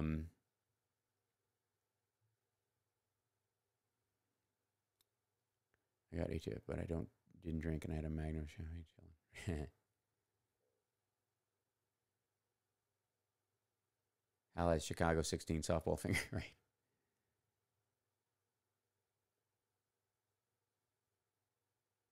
Yeah, I mean, I have the FJ Cruiser, and I call it Camden's Tank. That's why I got it. It has suicide doors on it, and which means you can't open the back door without opening the front door, which, as old as he gets, he would never be able to accidentally open the door and fall out of the car. That was a factor in me picking it up. And it's got side impact airbags and basically a rumble cage. Like, it's basically, I bought it because I'm trying to protect my son in crazy traffic. And I have been struck in that car hard twice, and the car suffered 0 damage. Like cosmetic warbles and a flat tire when I was rear-ended. Some of you may know when I did the, that show at the Ice House when I was supposed to do a stand-up show, and I'd been in an accident that day. I ended up doing an hour just on the accident, and that was the show. And, in the case of, that, like, I was like 6 other cars were completely devastated. They took them away on flatbeds, and my car, yeah, I mean, there are child locks on a lot of modern ones, but Camden is smart, and like, there's all sorts of ways. So yes, you can always do that, but it was a factor in just the material part of that, and it mattered to me. I'm a little nuts that way. So,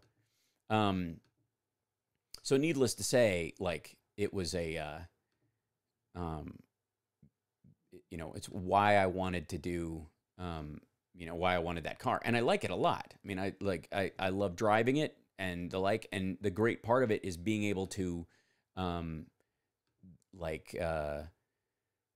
know, load my son into the vehicle, you know. Let's see. Do you have any recommendations for restaurants or things in Cleveland by any chance? I will ask my cousin and everybody because my cousin lives there. I have a lot of family. I spend most Christmases there these days. My catfish lives in Cleveland. Stop by and say, "Oh, always hated Hummers. Basically vehicles for annoying macho Republican males." Yeah. Or people who are expecting the big one in California. So hold on, I need to look at this.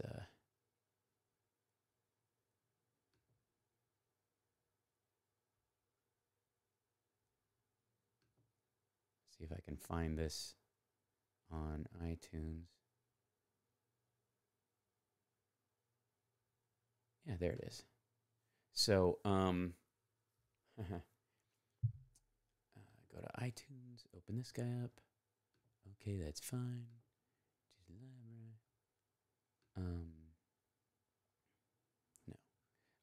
So yeah, so there's a.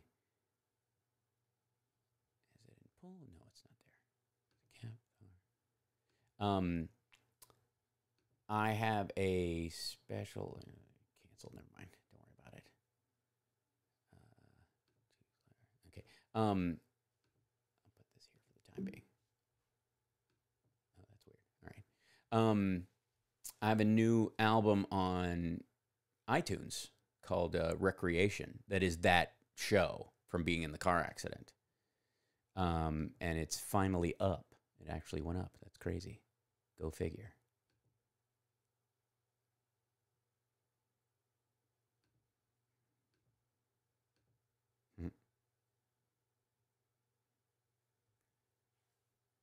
Yeah, it's the big one, Fred Sanford. I'll be there next weekend. Okay, cool. I'll look it up. Yes, the Christmas Story House is great. Also, the Rock and Roll Hall of Fame, although I have a chip on my shoulder because they removed Alan Free's ashes and replaced them with a thing on Beyonce's dresses, which I think is sacrilege and rude. Alan Free is the radio DJ who coined the phrase rock and roll. And and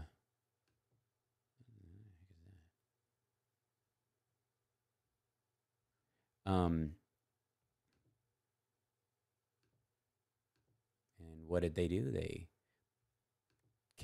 threw his ashes out, gave him back to his family, said, "See ya, wouldn't want to be ya," and replaced him with Beyonce's clothing.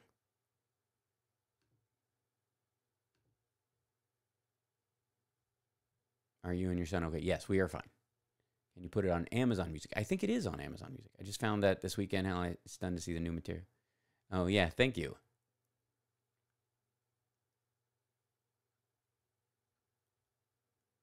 How about the R&R Hall? Oh, the Rock and Roll Hall of Fame. Yeah.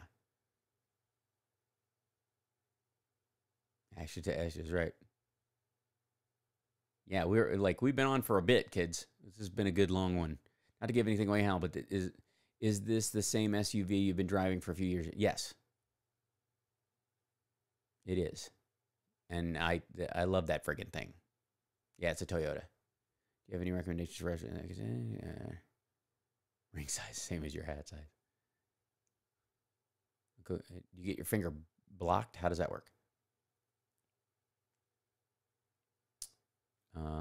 I agree. Rock and Roll Hall of Fame just added the Cars last year, I believe. One of my favorites. That's cool. Bugs me the concerts are held in New York and not in Cleveland, where the Rock and Roll Hall of Fame is. I agree. Donna's in the hall, not rock at all. I completely agree. I don't know why this focus on dance music. It's like in the Rock and Roll Hall of Fame instead of like, I don't know why there isn't. I mean, I think there's an R&B Hall of Fame or something along those lines that, you know, but like dance music in and of itself, like it makes, I don't get it. Super weird.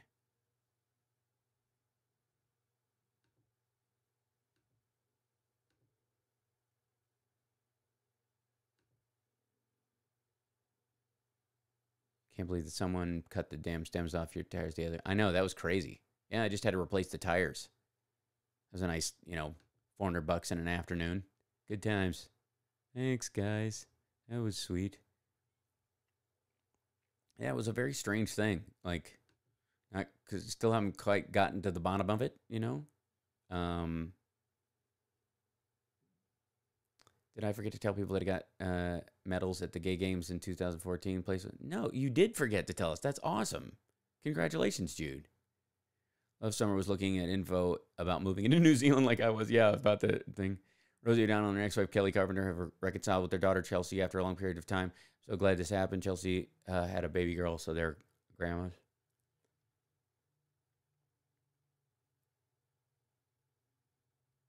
So massive sidebar. Apparently Rosie O. I see. Tires had a bit. Yeah. No, I replaced both the tires. They were gacked. Yeah. Well, because the car's heavy and they were sat on overnight, I guess, on the rims and squashed into it. So weird.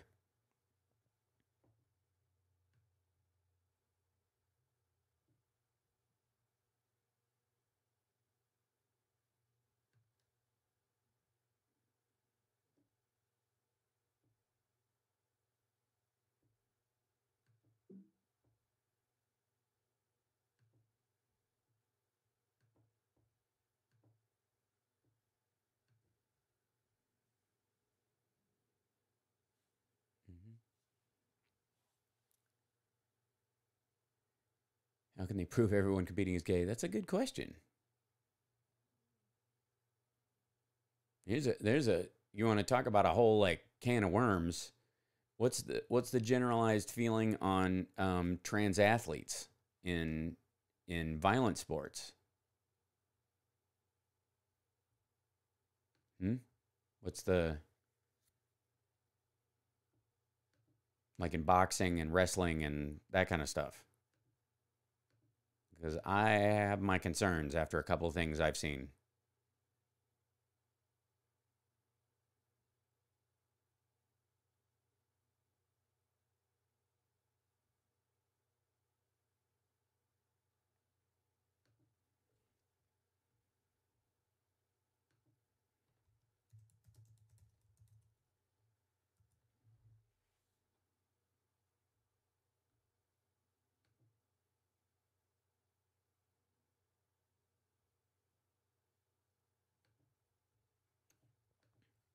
So that's the show Recreation where I was almost basically I was all set to do a show I'd been working on, and then I was so freaked out by having just been in an accident that I ended up doing the whole show about that, and it turned out to be really fun.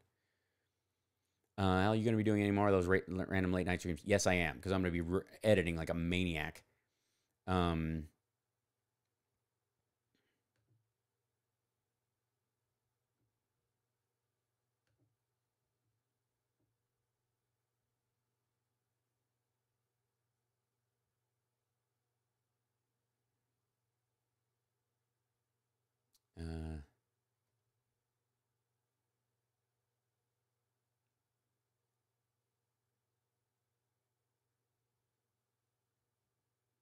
Well, we're very proud of you, Jude, and we're proud to have you here with us.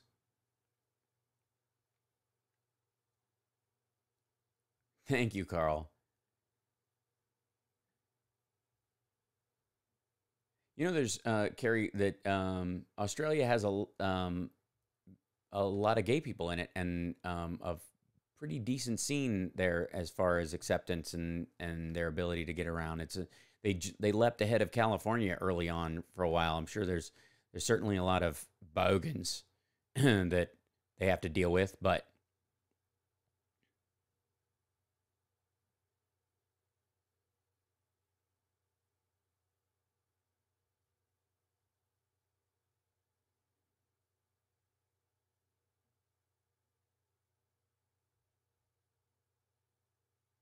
I disagree. Trans women should be able to compete in sports with cis women. Go ahead and go read what the AMA is. The MMA fighter that cracked that woman's skull the trans woman who cracked the cis woman's skull, there is a material difference between, the tendons and bone structure of somebody who had testosterone running through their system most of their life and then transitioning. I think there's arguably an argument to be made when people are transitioning at a much younger age, it's less of a factor. But it definitely is it matters in there that, like, I worry sometimes for some of the women competing. In the media, there's a lot of anti-LGBT sentiment in Australia, though, and most of the newscasters are white there. Yeah, most of them are Australian.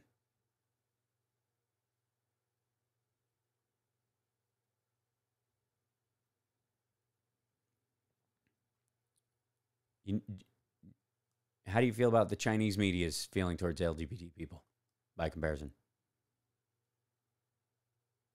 That's cool, Carrie. If Mike Tyson was trans, no way I'd want him to fight a genetic woman. Insanity. That's right. There is I mean, if you're going to start arguing why have male and female separation in sports at all, then make that case and make it, people fighting by, kind of weight class only. But there's a lot that should go into that. And I think it requires a more patient approach, personally. Doesn't mean they can't, but it should be case by case, and a lot of care and thought should be put into that, I think.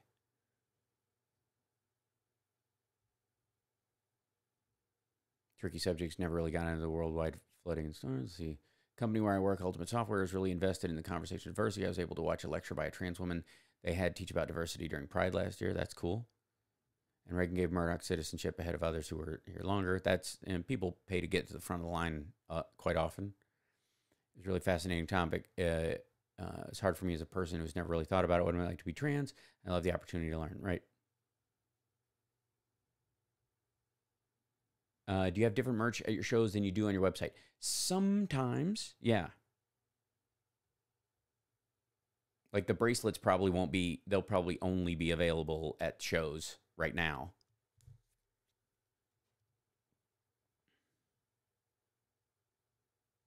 Which trans people, Carrie? It has made me more aware of the hate they face. I'm assuming you don't mean Blair White.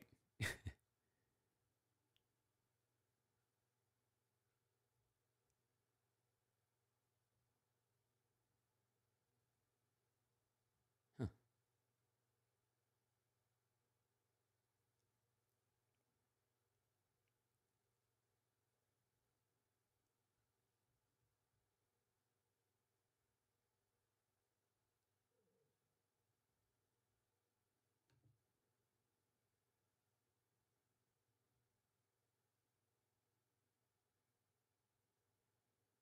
Can't stop lying. Genetic woman is not the correct term. He's just trying to make a distinction, Carrie. He's not trying to be rude.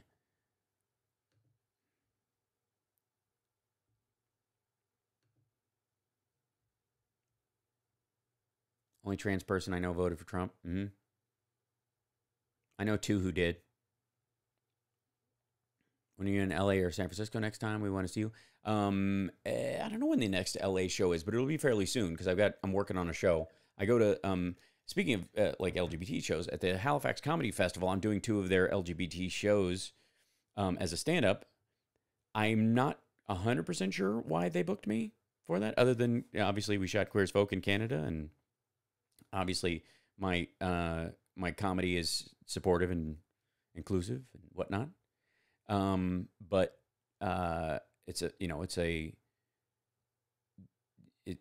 that's coming up next month in April. So yeah, let's see if I think I have my latest update of, there we go. Sorry. Updated routing.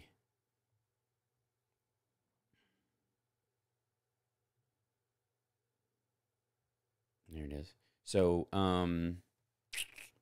yeah, April, Yeah, so March 1st and 2nd, I did Arlington. Yeah, April 25th, 26th, and 27th, I'm at the Halifax Comedy Festival in Canada, in Halifax, Nova Scotia. And I will be doing a couple of their like television shows around the comedy festival up there. So that should be fun.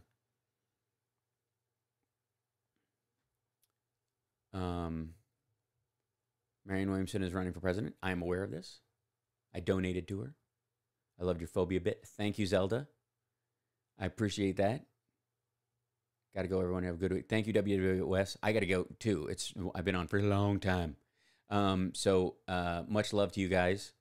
I should sign off as well. I appreciate the conversation and everybody being there to have it. I'm glad you're back, Carrie. I'm glad we can have these talks. 416. All right. 32. Youngins. Completely surrounded by youngins.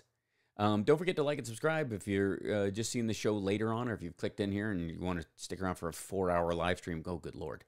Whatever it was. Like and subscribe the show. Help us out. It's always useful. Spread the love. And I'm going to be doing more short videos. I'll be posting one later on today, as a matter of fact, that will be up. And maybe even have a preview of it or whatever, premiere. So that kind of thing. Youngians, that's right. Let's see. Just like he doesn't like him, he's word. Who are we talking about? Focused on 2020 currently. That as well and good. Please give us at least a month notice. Plane tickets are a killer to close the date. I will, absolutely. Awesome. Okay, well, take care of yourselves, guys, and take care of somebody else, and we will see you next time. And sorry about the split chat and all that crazy stuff, and I'm glad we finally worked this out, and big hugs all around. I should fight for the equality of the most marginalized of us humans. Okay? Cool. Bye, Hal. Have a great week. Okay, you too. Thank you. Big hearts, everybody. Thanks for the super chats. Greatly appreciate it to everybody who did. And to the new Patreon people. I can't see because it didn't come up quite yet. On there, but I will mention you later on. If you're part of the blue patch brigade already and you feel like, oh, look at that, we've gone up to 10 patrons. We got 2 more. Thanks, guys. So over like $5 or $10 a month, becoming a Patreon supporter, and then you can put in there your I think the $5 a month thing is just it gives, you can put your address in and I can send you a blue patch. And that blue patch gets you a guest to any of my shows. So if you buy a ticket for yourself, you can bring a guest for free. There you go. And then from that, I can also, because everybody's in the Patreon cycle, that in every couple months, if I want to, I can go, okay, everybody's getting a t-shirt, everybody's getting a sticker, those kind of things. It allows me to do that much easier than my website did. So if you can sign up on patreon.com/HalSparks, I really appreciate it, you guys. If you can't do $5 or $10 a month or whatever, you can do 1. That's totally fine. It's all super appreciated, and it all goes right into the mechanics of the show and making it happen or whatever.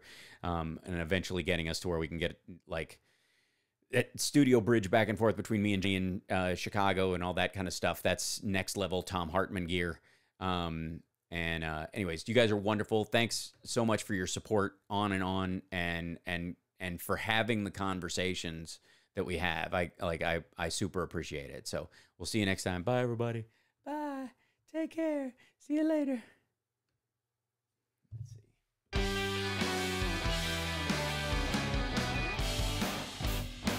Thank you. Thank you. Thank you very much. Thanks so much. Oh, you guys.